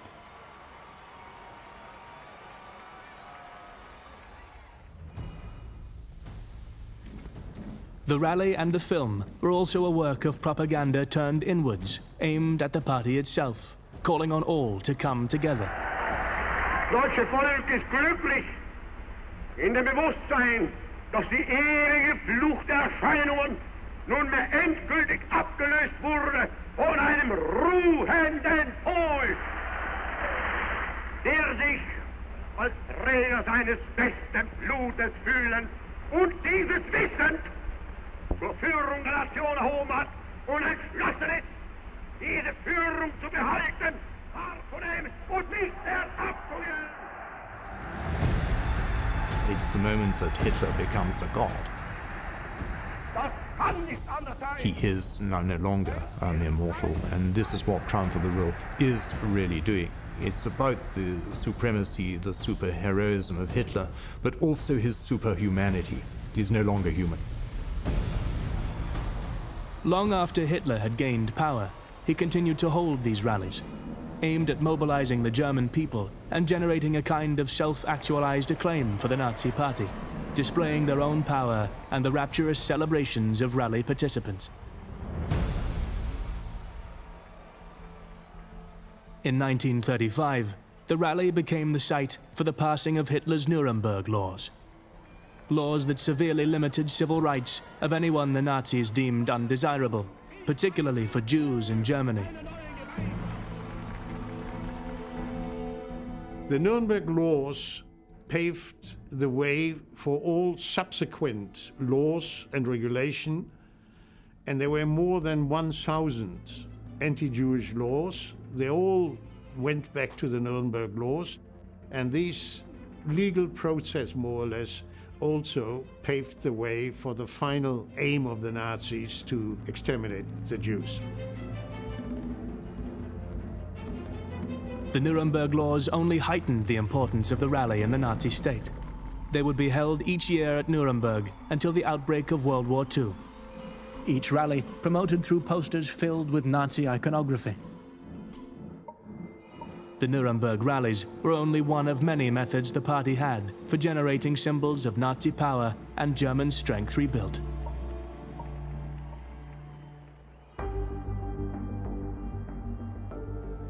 One of the Nazis' greatest propaganda successes was the 1936 Berlin Olympics.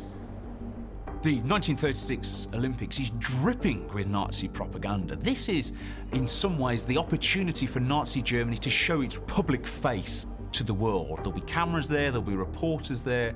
For the first time since the Nazis took over the government in 1933, there's large-scale foreign visit to Germany, and they want to portray Nazi Germany in the very best possible light. This was a chance to present a sanitized version of Nazi Germany to the international community. Well, it had been managed at every level. Gypsies had been removed to concentration camps. Most of the signs saying Jews forbidden were removed. It was a fantasy of Germany to present to the world. Hitler funneled massive resources into realizing this potential, spending more to host the Games than any previous Olympiad. This included a new stadium, designed by Albert Speer in the neoclassical style that Hitler favored for Nazi architecture, built to hold 250,000 spectators.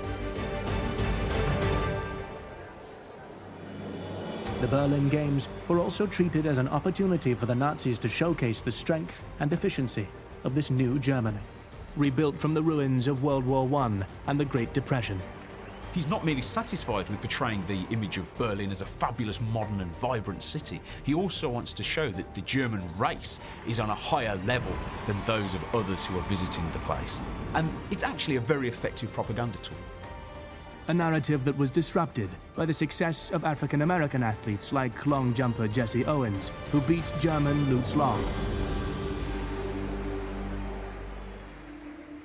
Over 45 countries, including the US, Great Britain, and France, participated in the Games. A fact that acknowledged the legitimacy of Hitler's regime, both within Germany and overseas.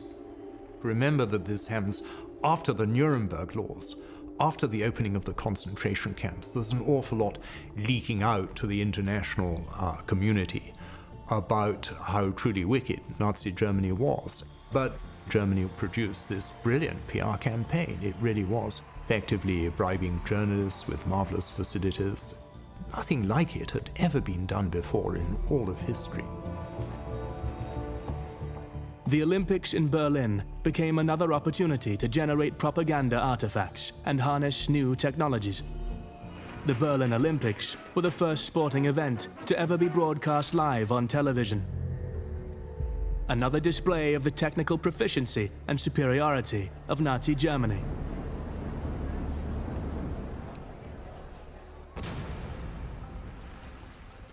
Nazi propaganda often reflected Hitler's focus on the idea of building a modern, innovative Germany. Soon after becoming Chancellor, Hitler took control of the fledgling Autobahn program, a plan to build a network of intercity freeways across Germany. Breaking ground on construction became another ritual. Columns of marching figures with shovels replacing flags or weapons. So there's the sort of physical side of the propaganda. So the Autobahn and the motorways talked about putting the people back to work and being very important in turning around the economy entirely. Hitler dedicated the new roads to the German people, and specifically the German worker. Bitte Sie denn, gehen Sie jetzt zur Arbeit und ehe 6 Jahre vergangen, soll ein Riesenberg zeugen von unserem Willen, unserem Fleiß, unserer Fähigkeit und unserer Entschlusskraft. Deutsche Arbeiter, an das Werk!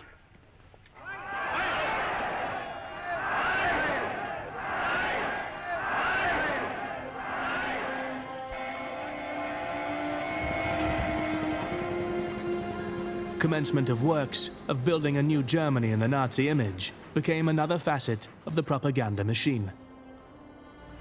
2 years later, Hitler was starting to open sections of the network to great adulation. So what these successes were doing was distracting from the apparatus of terror and use of force and intimidation. It wasn't completely out of view, but people weren't focusing on it in those first 5 or so years of the Third Reich.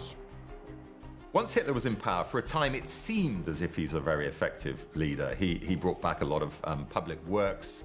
German economy, at least for a time, looked like it was booming. But it was a paper tiger. It was an economy that was only going to operate if they could bring in enough raw materials from abroad. And they could only do that if they could get territorial conquests either by negotiation or by war.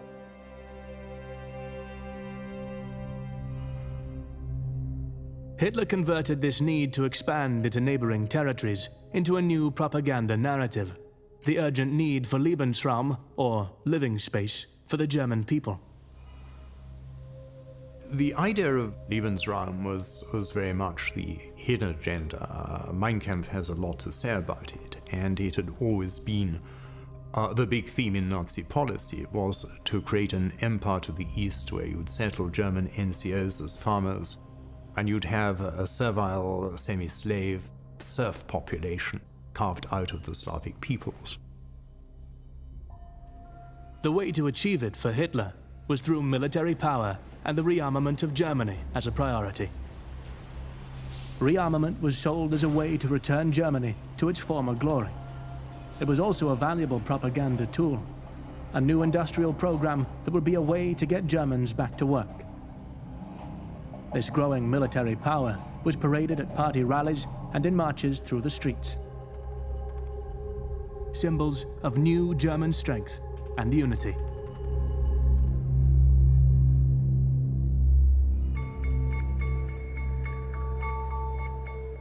But Lebensraum wouldn't be achieved through military strength alone. Each new territorial gain was lubricated by the Nazi propaganda machine. Their first test came in 1935, when the population of the Saarland in southwest Germany were given the chance to vote for their fate. Stay under League of Nations control, or become part of either France or Germany. The Nazi propaganda ministry ran an intensive campaign, handing out cheap radios to make sure their message was heard in as many homes as possible, using those radios to spread false claims about their opponents, and calling for the Saar to return home to the Reich. Over 90% of the population voted to return to Germany, to join the Third Reich. In March 1936, Hitler flaunted the Treaty of Versailles by moving 30,000 troops into the Rhineland. A move justified through a mass media campaign that suggested Germany was under threat from France and Russia. When his actions drew little reaction from the international community, Hitler would tell a crowd in Munich, "I go with the certainty of a sleepwalker along the path laid out for me by Providence." Bolstered by these successes, Hitler continued his program of expansion. His first major target of 1938 was Austria. The incorporation, or Anschluss, of Austria into the Reich was an orchestrated affair. Hitler's chance to demonstrate the new military power of his regime and a prime propaganda opportunity. The Anschluss, the return of Austria to the great German fatherland, was a natural move for him because he was Austrian. And as he said after they'd taken over, after the Anschluss, your son has returned to his homeland. Hitler used Nazi symbols and military strength to reinforce the idea that Austria was returning to the fold. The swastika flag hung on the facade of Austrian buildings. Hitler surveyed German tanks as they rolled through the streets of Vienna.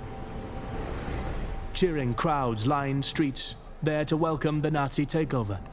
Übrigens bin ich glücklich, damit nunmehr zum Vollstrecker des höchsten geschichtlichen Auftrags geworden zu sein. Welch stolzere Befriedigung kann es auf dieser Welt für einen Mann geben, als die Menschen der eigenen Heimat in die größere Volksgemeinschaft geführt zu haben? Well, the Anschluss was another of those masterpieces of propaganda that the Austrian people were univocal in wanting Hitler. The regime was quick to spread Nazi-controlled information, approved German newspapers replacing Austrian publications on newsstands. Hitler would also personally brief 400 media representatives on how the Anschluss should be presented. Then, in October 1938, Hitler took another step towards expanding his new empire when he successfully negotiated to bring the Sudetenland region of Czechoslovakia into Greater Germany. I think where it changes is Czechoslovakia. Because this is something you can justify with a good narrative built around some facts and ideas.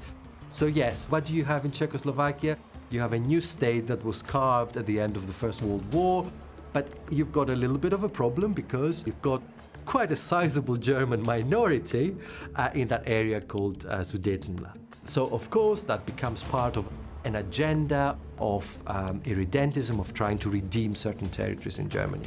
At the time, almost 1 in 4 people living in Czechoslovakia were German, yet only 8% of Czech broadcasts were in German.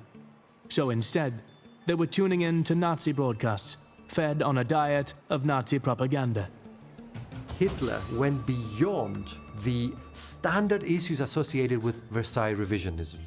Rhineland, Austria, Tsar, reparations, remilitarization, and so on. Into, I would like to break up the boundaries of another state and annex bits of territory that had been awarded to another state against their will, was a change of tack completely. He was stepping up the gears quite substantially. Many would welcome their return to the German fold, not the Jewish population. If they had any doubt about the terrible threat they faced, the events over one night in November 1938 would cast those aside. In response to the murder of a German diplomat in Paris by a young Jew, Goebbels made an impassioned speech calling for retaliation. It was the embodiment of Nazi rhetoric, that all Jews were responsible for the sin of one. On the night of the 8th of November, 7,500 Jewish businesses across Germany and Austria were damaged or destroyed. For Jews, it has a deep impact on their consciousness and their memory, because most Jews realized, experiencing the burning of their synagogues, of their prayer houses, the destruction of their homes, the arrest of 30,000 males, the murder of Jews, and the terror in streets. It symbolized the end of a German-Jewish relationship. The whole event was framed and contextualized by Nazi propaganda, dictating how the press could cover what had happened. Kristallnacht, the night of broken glass, named in reference to the broken shop windows, led to a spike not only in Jewish emigration, but also suicides. The world was shocked by this fresh brutality enacted against Jews by the Nazi regime. But you see, that was part of the plan, to actually inject fear into the global community. And the brutality was also part of the propaganda because they wanted people to fear them. They wanted people to be terrified of them, which they were. Despite the horrors of events like Kristallnacht, the international community remained unwilling to stop Hitler. No one wanted another war. As the negotiations to hand over the Sudetenland had shown, The Allies were willing to put up with a lot to avoid one. And so, 1939 began with Time magazine naming Hitler 1938's Man of the Year. His influence on world events considered more significant, more comprehensive than any other figure. German conquests of other nations had so far been relatively bloodless, and the general sentiment among the German people remained opposed to the idea of all-out war. Hitler was faced with a propaganda challenge. There's no question that Germans didn't want war. What they wanted was, so to speak, what Hitler gained. And I think they'd have been very happy if he'd stopped, the Sudetenland and left it at that. Despite everything that had happened since he came to power, Hitler still needed to mobilize the nation, to make them feel like there was no choice but to fight. Hitler needed the propaganda ministry to introduce a new angle. Up until 1938, he had spoken of peace a lot, his speeches. But after Munich, he hauled the various editors of newspapers in to a big meeting and said, right, from now onwards we've been talking peace, now we've got to prepare the German population for war.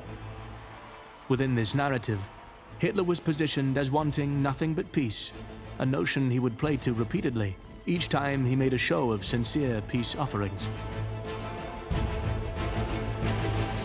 But on the 1st of September 1939, Hitler would confirm once again that the very opposite was true, marching Germany towards the goal he had set out to achieve when he came to power. The ultimate Nazi narrative device: conquest through military supremacy.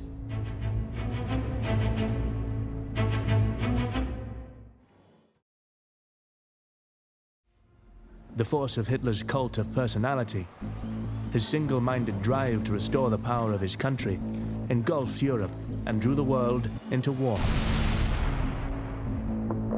A war that would be fought on the ground, at sea, in the air and on the radio, in posters, photographs, films, and newspapers.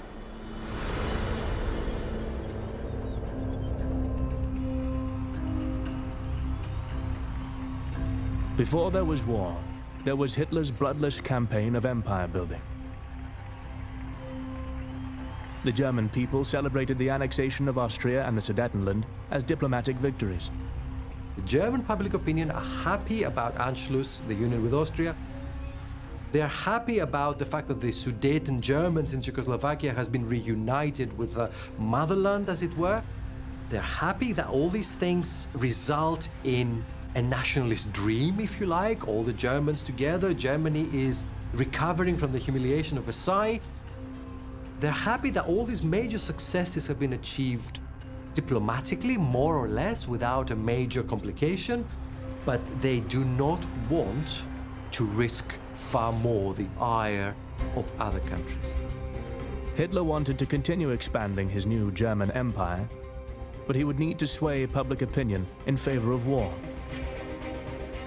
By the time he was planning to invade Poland in late 1939, Hitler had a complex propaganda apparatus at his disposal.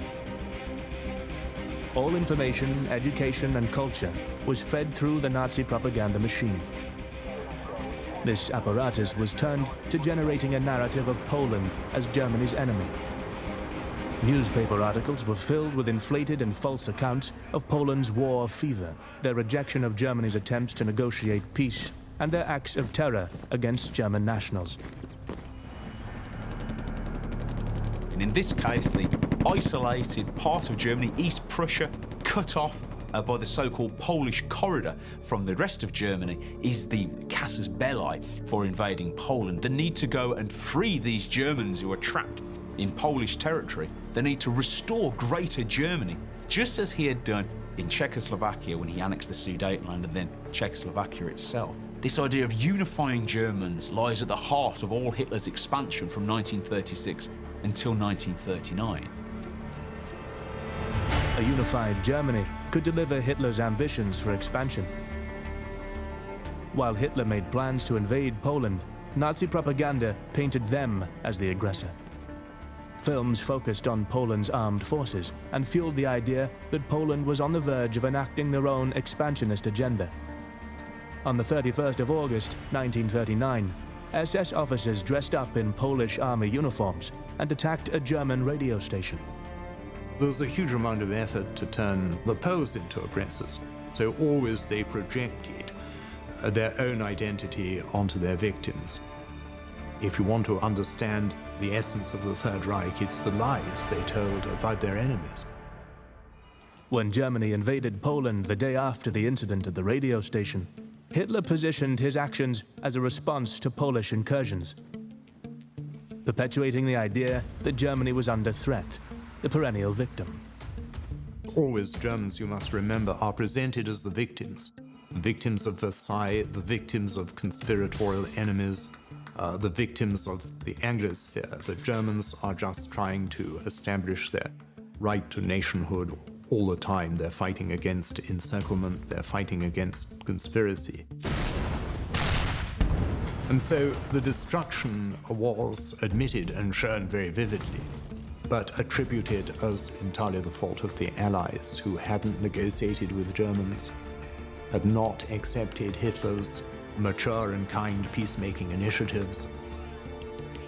Sensitive to the mood of the German people, the Reich Press Office instructed the press to avoid using the word war and to report that German troops were responding to Polish attacks. Preserving their narrative of foreign aggression forced the British and French to be the first to openly declare war. And they did, on the 3rd of September, 1939. Up to the very last, it would have been quite possible to have arranged a peaceful and honorable settlement between Germany and Poland. But Hitler would not have it. His action shows convincingly that there is no chance of expecting that this man will ever give up his practice of using force to gain his will. 2 weeks later, the Soviet Union invaded Poland from the east, revealing the extent of the secret provisions of the non-aggression pact they had made with Germany. Battle lines were drawn. Europe was at war once again. From 1939 on, when Hitler becomes the war leader, he sees that role in a much more positive way than he did the domestic leader.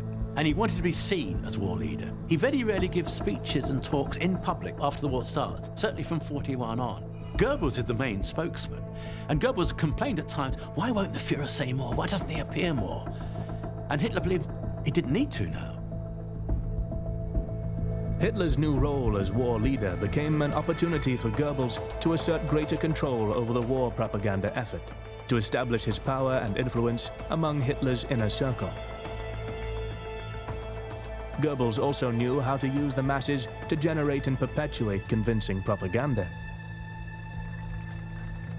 It's estimated that when the German army goes to war in 1939, about 10% of soldiers had a camera on them, and they were using it during the war. Goebbels famously said that the private photos that Germans were taking of the war experience, both at home and the front, were 1,000 times more valuable than what the photographers of the propaganda companies, the official embedded war artists, if you like, were doing, because they had that sort of authenticity effect. Goebbels had to use every tool at his disposal to paint a positive picture of the war, a task that would become increasingly difficult as the war dragged on. But between late 1939 and the middle of 1940, Germany waged a war of conquest across Europe. The propaganda narrative that supported this phase promised a swift end, with Germany as the victor. From the beginning of 1940, the language of the regime shifts to a quick victory. Hence the Blitz campaign in every possible setting, and the idea that we're going to do one more thing in order to end the war quickly. One country after another fell to Germany's military strength. After Poland, it was Denmark and Norway, then Luxembourg, the Netherlands, and Belgium. Victories that helped turn the tide of public opinion. The German public were euphoric about these early victories. In other words, what Hitler really does is conform to the classic Max Weber definition of the charismatic as being essentially governed by success. And the Germans, although initially very skeptical about the war, became drunk with the success of these extraordinary battles. Each new offensive was presented to the German people as a defense of those countries against the threat of inevitable French and British invasion. Nazi propaganda also proposed that national unity was threatened by the creeping poison of liberal ideology, the cultural degeneracy of countries like France and Britain. The French in particular were a clear enemy, positioned in propaganda as the antithesis of the Nazi state. Architects of the Versailles Treaty and racially impure, Nazi propaganda pointed to the many ethnicities present in the French army. The war in Nazi propaganda was also about defending European civilization from the threat of Judaism. Most German propaganda was saying that Churchill was in the pay of the Jews, that ordinary people had been manipulated into this war, that it wasn't in their interests and so on. So a long-term aim to undermine morale and national unity in that sense. In May 1940, the Germans tightened their encirclement of Belgian, French, and British forces in the northwest corner of France. British and French forces retreated towards Dunkirk.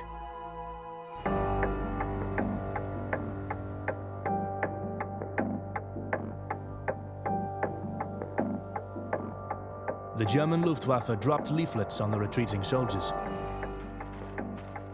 declaring that they were surrounded, with arrows depicting the threat of German soldiers closing in from all directions. But providing a map showing the Dunkirk beachhead did not have the desired effect. It provided hope to British soldiers who hadn't realized they were so close to a potential evacuation point.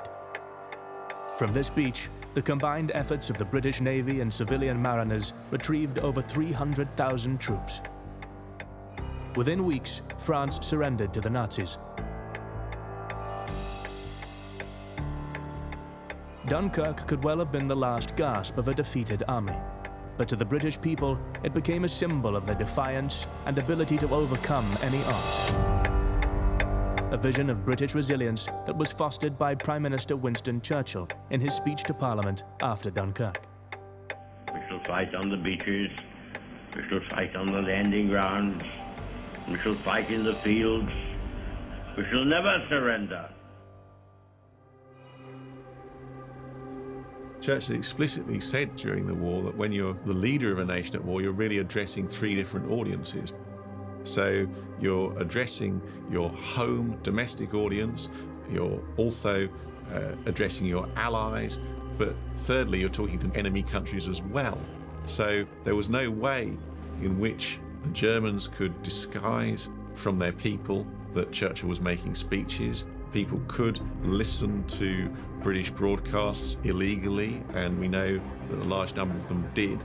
And so rather than just ignoring what Churchill had said, the German newspapers would produce selective accounts or spun accounts, if you like. They would pour scorn on Churchill. Equally, the British couldn't disguise from the British people that Hitler was making speeches too, and these were translated and very fully reported and then interpreted in the newspapers and discussed as well. So, in fact, there was a kind of hostile dialogue going on between Churchill and Hitler and other orators in Britain and Germany, even whilst the hostilities were going on. Despite Churchill's defiance, the German people had their share of victories to celebrate. When France capitulated, propaganda wasn't needed. The news was good enough. So they're cutting out the headlines, the surrender of France, and they're decorating them with their pressed flowers and their little pretty pictures in exactly the same way as they document their own personal family celebrations. Or Hitler's birthday, official propaganda material features right next to the birthday of auntie or granny that is celebrated on the facing page of the album. In July 1940, the German Library of Information in New York released their latest volume of Facts in Review. In it, they summarized the current situation, declaring only one enemy remains: England.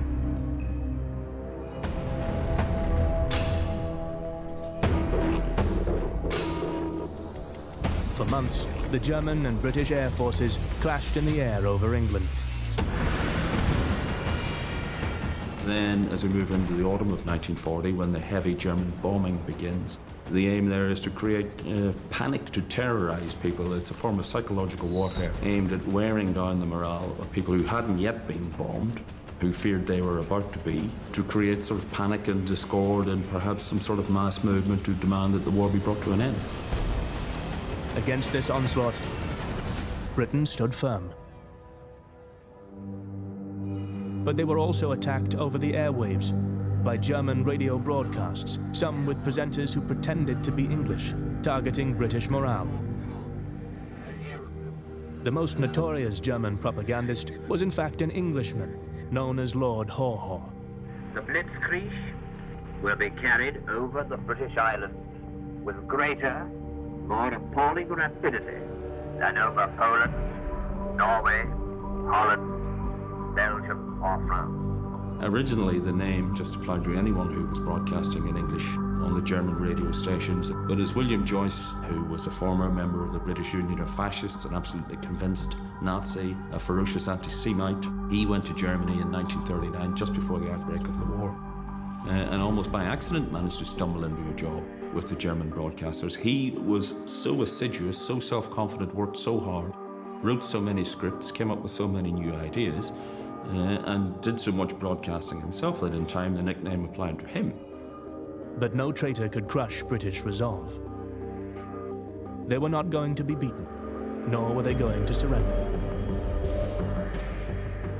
As Hitler's hopes of a peace agreement with Britain faded, Nazi propaganda became more overt. Propaganda attacks on Britain revived old notions of colonialism, evoking the idea of the long hand stretching across the globe in films like The Fox of Glenarvan in 1940 and My Life in Ireland in 1941. Depictions of the United Kingdom by the Nazis also called on their own familiar propaganda narratives. Nazi publications like Signal compared the vast living space England enjoyed across their empire to the meager land that Germany could use to produce food for their population. This was an imperialist Britain who would deny Germans their right to living space while reaping the rich rewards of their own empire. The 1941 film Sieg im Westen, or Victory in the West, returned to the threat of encirclement, of foreign enemies planning to invade and destroy Germany. This time, Britain was the enemy. The focus on films in the war years was a reflection of Goebbels' personal fascination. Film is the main area of Goebbels' propaganda expertise. Although from 1933 onwards he is politically in control of every aspect of Nazi propaganda, he finds out that a lot of other people are actually claiming slices of different pies: press, radio, events, and everything. But film remains very much his own domain. In many ways, Goebbels was Hitler's propaganda machine. He had an intuitive understanding of popular culture and the role of creative thought in preventing the work from becoming bland and stale. He knew how to use mass communication and the idea of the mass mind to manipulate and mobilize people. Goebbels placed high value on the power of film to move the masses. Through the Reich Film Chamber, he controlled the content of all films made and shown in Germany. For Goebbels, film is a very versatile medium. It is something that can tick a number of boxes. It is information, it is entertainment, it is emotional, it is rational, and it can be a mixture of all these things. And it's a very versatile one because you can adjust how these different functions actually operate.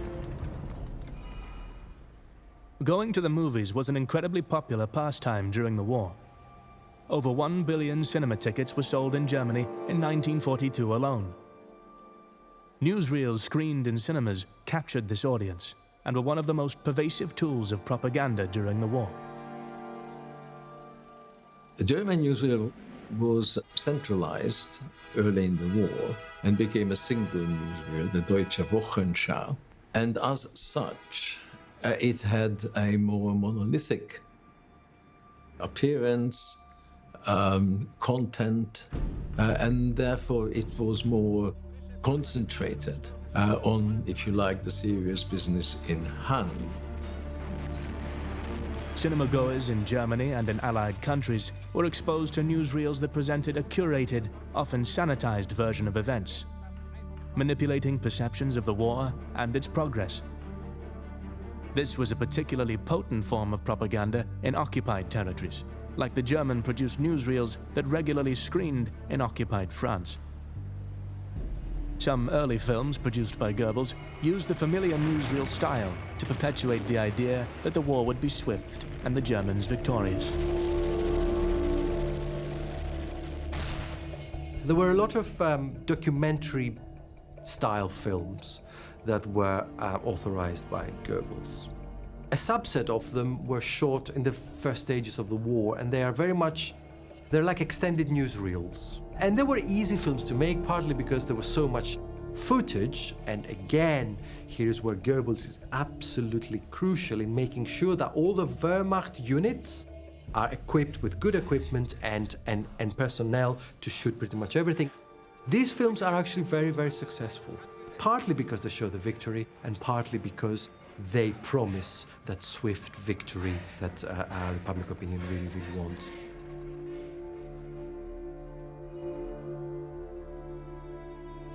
Other films had a more insidious purpose. In 1940, the Nazi regime released some of its most overtly anti-Semitic films. One of these films was The Eternal Jew. Subtitled A Cinematic Contribution to the Problem of World Jewry, the film perpetuated one of the Nazis' core myths, of Jews as a global threat to civilization. The Eternal Jew is the one that Hitler had most involvement with. It's a documentary that cuts together material from previously shot films, both fiction and non-fiction, plus new material. So there's a sort of flash of Peter Lorre as the sort of serial killer from M in there, but not labelled as such. There's other material from other films that have very sort of misleading intertitles or voiceover to give this material a very different meaning within this film. The Eternal Jew foreshadows the terrible nature and scale of the atrocities to come, constructing and perpetuating the kind of insidious narrative that will be used to justify the mass murder of Jews across Europe. The Eternal Jew, which is one of those milestone moments in the history of anti-Semitism, because such a vile piece of propaganda, shot in the Polish ghettos that the Nazis had forced the Jews to go in, but the film shows the Jews as responsible for what's happening.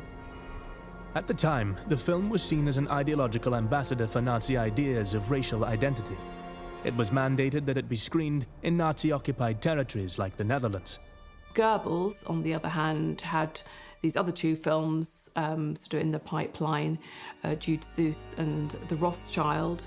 So Jude Seuss, for instance, had been made in Britain in 1934, but in Goebbels' hands, it becomes a very different film. You know, the emphasis is switched from this kind of emotional drama to very much look out for the Jewish people hiding amongst us.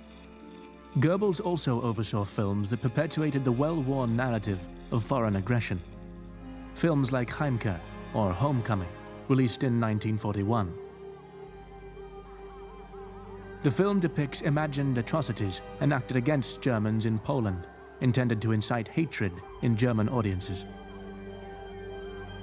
Released 2 years after the invasion of Poland, the film is typical of Nazi propaganda.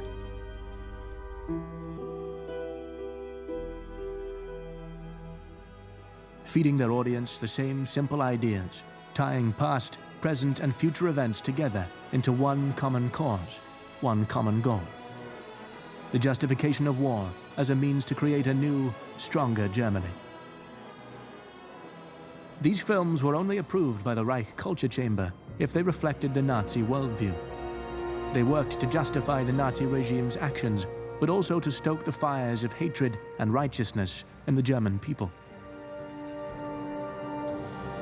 This period, between 1940 and 1941, saw the highest concentration of political propaganda films in Germany. A period that ended with a propaganda challenge, a new enemy to target.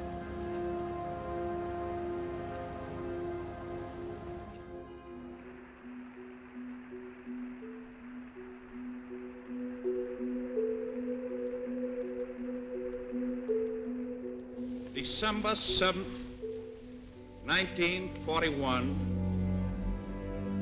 a date which will live in infamy.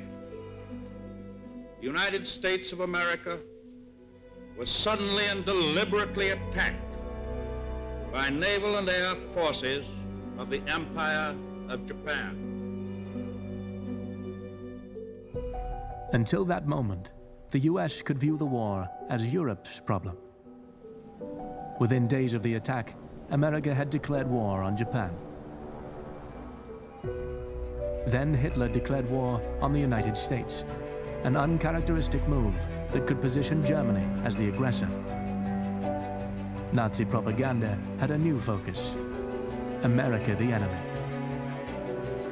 The United States was depicted as another brutal empire builder. While there were similarities in the depiction of both Britain and America as imperialists, Hitler saw America as obsessed with money. Goebbels instructed his propagandists to assert that America had no culture that they had created themselves. In Hitler's propaganda, America was a country that fetishized wealth and goods, where self-celebration and grotesque consumerism had corrupted and replaced real culture. He thought they were an effete nation in many ways. They lacked the German spirit. He was shocked, as indeed the Allies were, by the sheer tenacity of the Americans once they commit themselves to war.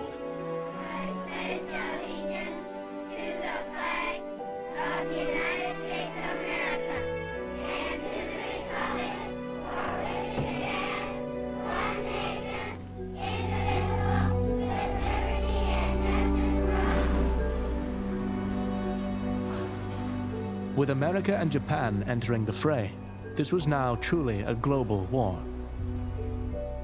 The Nazi propaganda machine responded accordingly.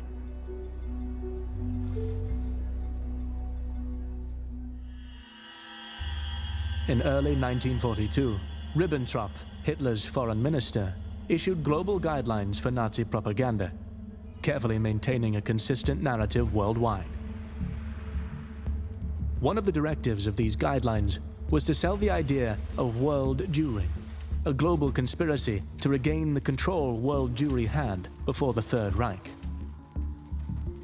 All Nazi publications were required to promote this notion as an imminent threat, that world Jewry was behind America's entry into the war, that they were using the Americans to achieve their goal. Nazi propaganda would consistently return all blame for the problems faced by Germany for the war back to the Jew, a strategy that was a harbinger of the terrible fate awaiting millions of Jews across Europe. This theme was also used against the Soviet Union when Nazi Germany turned on their once ally in June 1941. Then in the second half of June 1941, Germany breaks the pact with the Soviet Union that they had signed in August of 1939 and attacks the Soviet Union. So there has to be a very quick juggling of language and so on, because between 1939 and 1941, there's almost nothing against the Soviet Union. Hastily constructed justifications for the Soviet campaign leaned heavily on the supposed Jewish threat. Stark imagery in Nazi propaganda posters perpetuated this idea. One showing a shadowy figure with a Star of David hanging from his waistcoat, emerging from behind the British, American, and Soviet flags. The caption reads, "Behind the enemy powers, the Jew." New press directives were issued requiring Nazi publications to perpetuate the idea of Europe fighting against Bolshevism. Pamphlets were produced that elaborated terrible Soviet atrocities. In many ways, the attack on the Soviet Union is being sold as a preventative war. It's like, we are doing it now because they are about to do it. This couldn't be further away from the truth. The attack on the Soviet Union takes the Soviet leadership completely by surprise and explains why there was such a meltdown in the first weeks and months, even in the front. It doesn't matter, however. This is the idea. So, you know, they are preparing anyway. They are the perfidious half in this alliance. Therefore, we're going to just do it before they do it.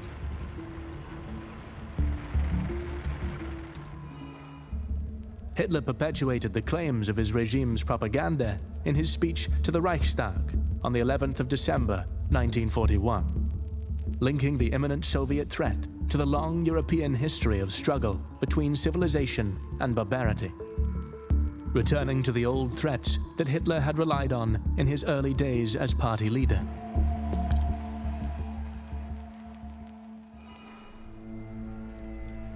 While the Germans were reviving old narratives, the Americans were using mass communication to target their new enemies. America had entered the war, and so too had Hollywood. Germany and America would trade blows across their cinema screens, radios, and newspapers. Great American film directors of the day found themselves in the employ of the US government.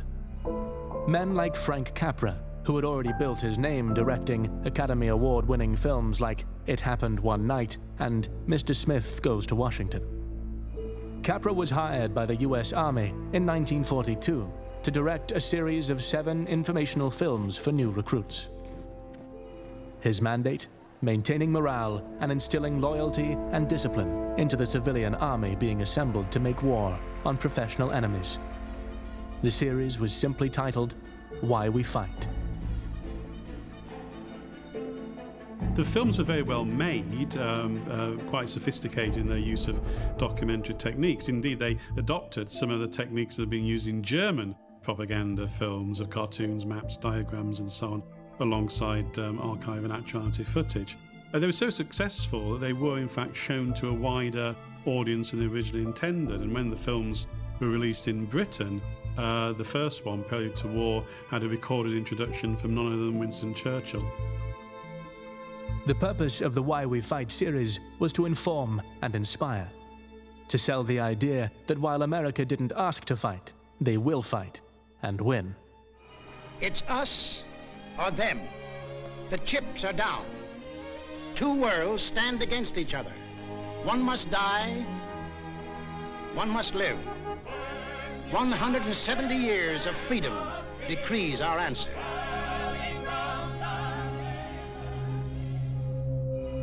What Capra produced from this mandate shows what is possible at the intersection between the commercial and creative power of Hollywood and the propagandistic needs of war. 2/3 of Americans went to the movies every week. There was no more effective way to deliver propaganda to the people. Walt Disney Studios became one of the most prolific producers of war propaganda.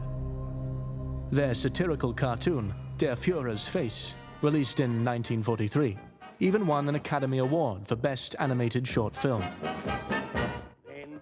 The whole way through the shot, the Nazi regime is ridiculed. It's made to look absolutely ridiculous, and it's made to look like something that doesn't need to be feared at all. The opening marching sequence where we see members of the Nazi elite, you see Goering, and you also see Mussolini as well. You see them, and they look ridiculous. We own the world in space.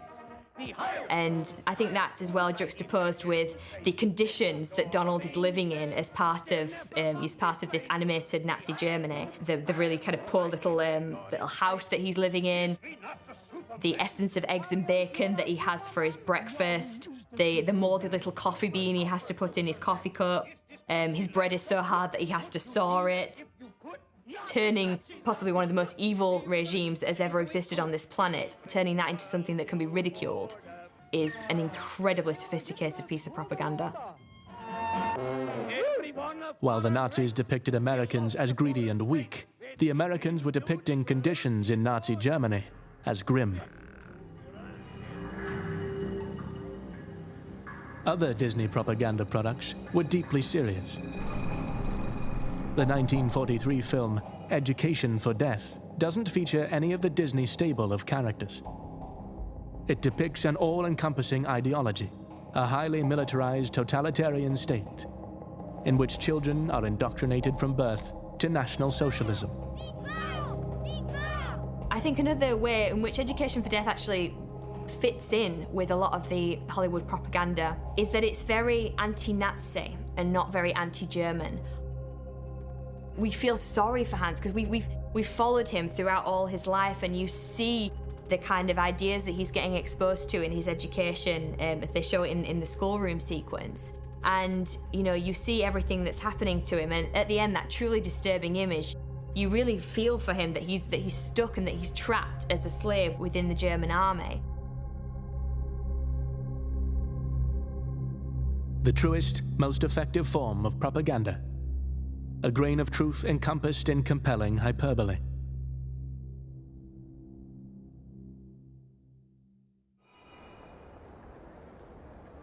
Films like Education for Death offered an exaggerated glimpse into life inside the totalitarian Nazi state. But for anyone deemed undesirable by the regime, the reality in that totalitarian state was far worse.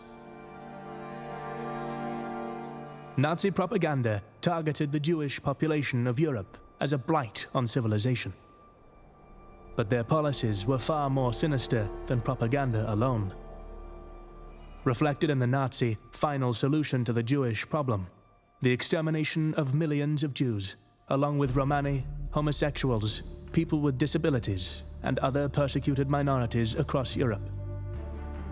While these actions may have aligned with Nazi worldview, they also deployed propaganda to cover up the extent of their crimes.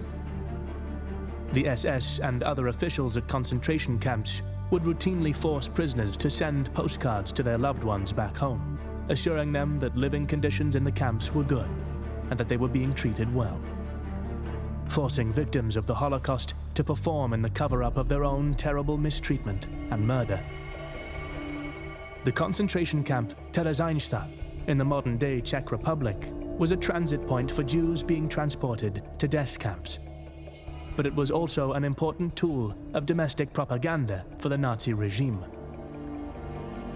Described in Nazi propaganda as a spa town, it was a cover for the killing centers and ghettos Jews were sent onto after they arrived.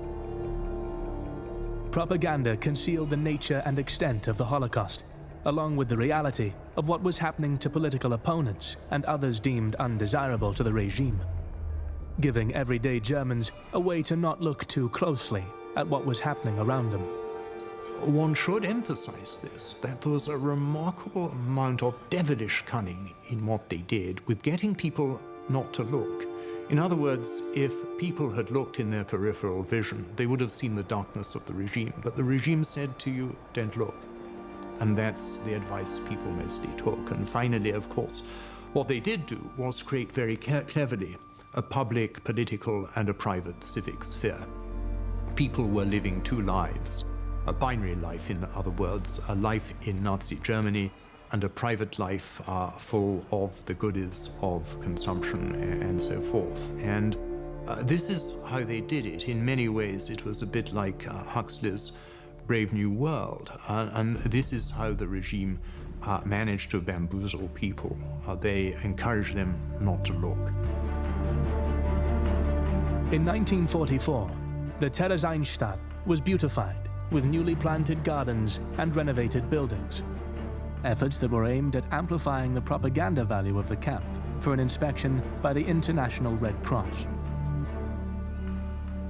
The Nazi Party made use of the newly improved camp by using it as the location of a propaganda film, The Führer Gives the Jews a City, a propaganda product in service of Hitler's preoccupation with the appearance of legitimacy. Many who were forced to work as cast and crew on the film were later sent to their deaths at Auschwitz. In stark contrast, some documents of the Holocaust reveal a desire to celebrate and preserve their actions for posterity. So one of the most famous photographic documentations of the Holocaust is the clearing of the Warsaw Ghetto. So Jürgen Struck, the commandant in charge of that, he wanted this documented through photography. So we have his official report, but we also have an album, or rather 3 albums. He made 3 copies, leather-bound photo albums. And he personally selected, out of thousands of photos that were taken just on this one day, the 30-something images that went into the album. One album he dedicated to Himmler, one to Hitler himself, and the third one, disturbingly, to the historians of the future. So they are pre-planning, if you like, the use of photography for future commemoration of these events. The title Stroop gave to this album was The End of Jewish Life in Eastern Europe. So that for him was a momentous part in the Nazi regime achieving its core mission that he wanted documented through photography.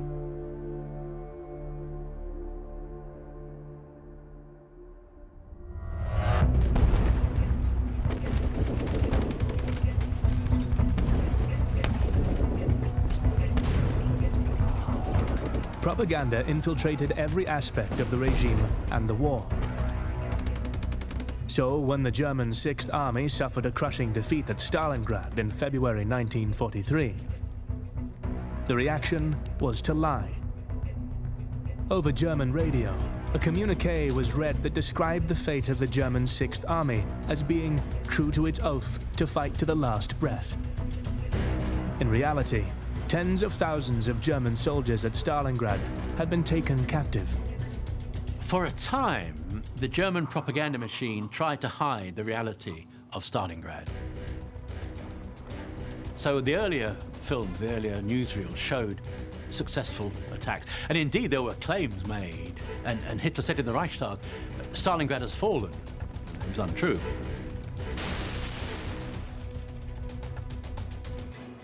By this stage, they're becoming a victim of their own propaganda. Senior people were beginning to say, propaganda is becoming a hindrance to this war.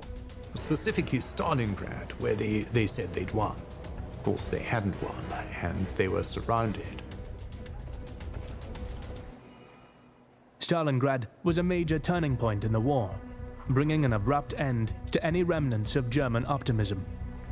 They found they rapidly had to develop a new language of communication to deal with the fact that they were actually losing the war. And so what they did was not have the same kind of direct reference to Hitler, but present him remotely at the front in newsreels as this distant, wise, all-seeing figure who was actually fighting the war for them. Goebbels was a great admirer of Churchill's orations, and particularly of the way he found victory in defeat after Dunkirk. He believed that he could turn the German defeat at Stalingrad into their Dunkirk. At the memorial service for the defeated 6th Army, Goebbels is the main speaker. And what Goebbels says is, these men died bravely fighting for your nation. Let you do the same. Sacrifice everything as these men did. They turn it into a martyr's cause, as it were, to try and hide the reality of this shattering defeat of the 6th Army.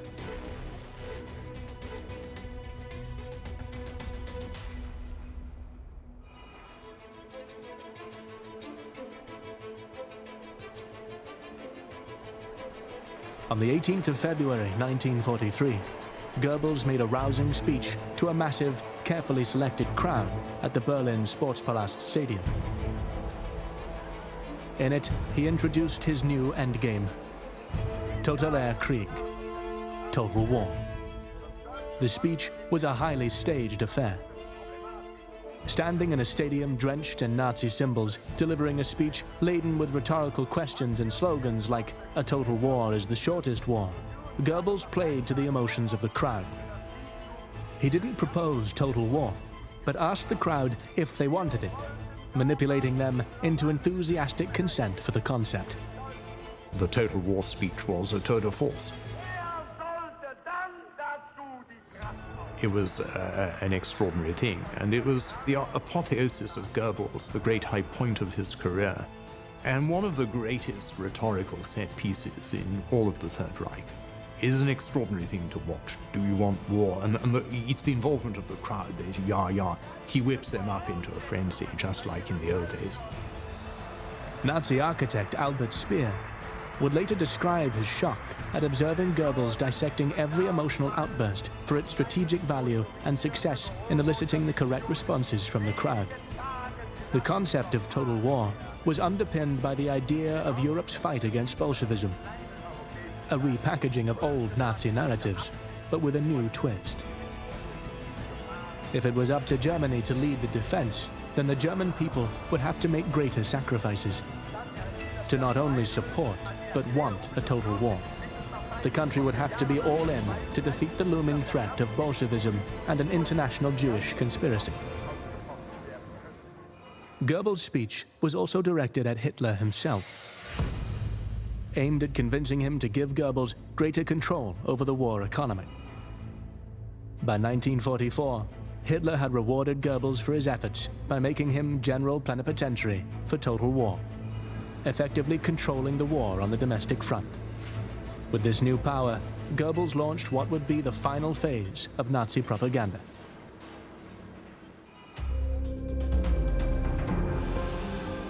By the end of the Second World War, there was no disguising the fact that Germany was losing. What Nazi propaganda then did was actually twist and portray this as some sort of harrowing for the German people, a Gotterdammerung, a twilight of the gods, the end of the world. And the idea that if the Germans just had sufficient will, and will is such a common theme in Nazi propaganda, the will to resist, then they would somehow triumph, or even if they were crushed, they would be reborn. One can never crush the will of the people. In this new wave, Goebbels produced the color epic, Kolberg. The film depicted the encirclement of the city of Kolberg by Napoleon's forces in the 19th century.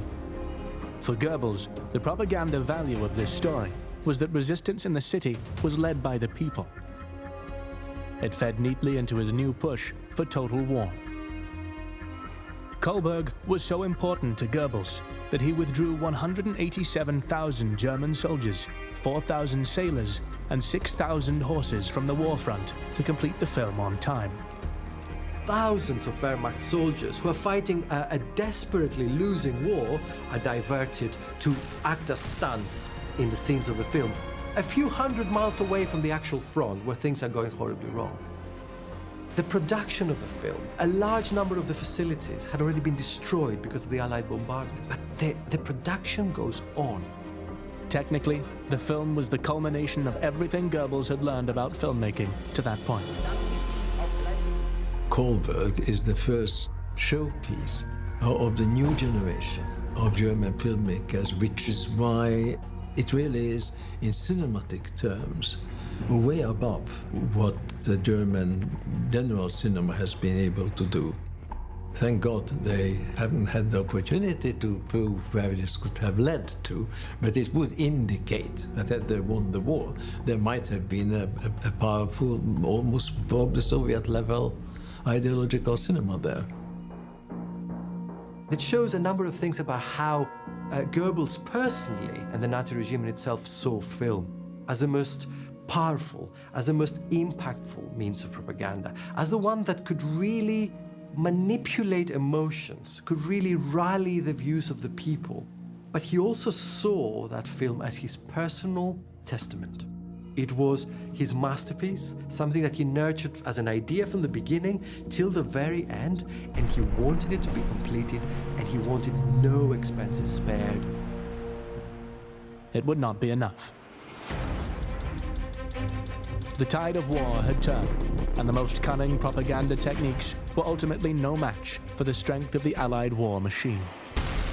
Despite the complex, carefully constructed, and all-encompassing nature of Hitler's propaganda machine, he could not prevail through words and symbols alone. Every day Hitler held the military talks as to movements. There aren't any troops left, there are no armies, they're ghosts. But nobody would say, Mein Führer, you've got, be real, please. Nobody says it. I suppose it shows the nature of Nazism, you might say. In that culmination, that tragedy, indicates the absurdity of pledging themselves to the one man who was by then deranged. No matter how dire Germany's circumstances seemed, the propaganda machine kept operating. The Nazi propaganda authorities were editing and launching newsreel up until April 1945. That's an extraordinary thing. It was a tiny newsreel, there was no film left. What do you say to people? Everybody knows that it's over, but they don't give up. That is dedication to a medium that is accepted as the most versatile, powerful, adaptable, and effective means of propaganda. It never stopped, not until the very end. And even at the end, newspapers were still being printed in Berlin saying Hitler is victory.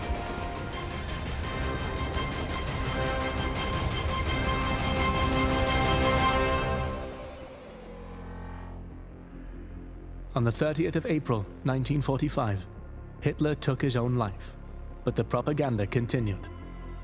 Over German airwaves, it was announced that Hitler had died at the Reich Chancellery, fighting till his last breath against Bolshevism. 7 days later, Germany surrendered unconditionally. Reality had finally brought the illusions of the Nazi regime crashing down. For over 10 years, Hitler and key propagandists of the Nazi regime carefully constructed their simple but effective narrative. The Nazi propaganda narrative was built around simple, repetitive messages. Easy-to-digest concepts that gave the people an external enemy to blame for their problems and an external threat to justify war. As they took control of the country, they imbued every facet of German life with propaganda. Hitler took propaganda further than any other person had done in history. Many regimes have used propaganda as an instrument.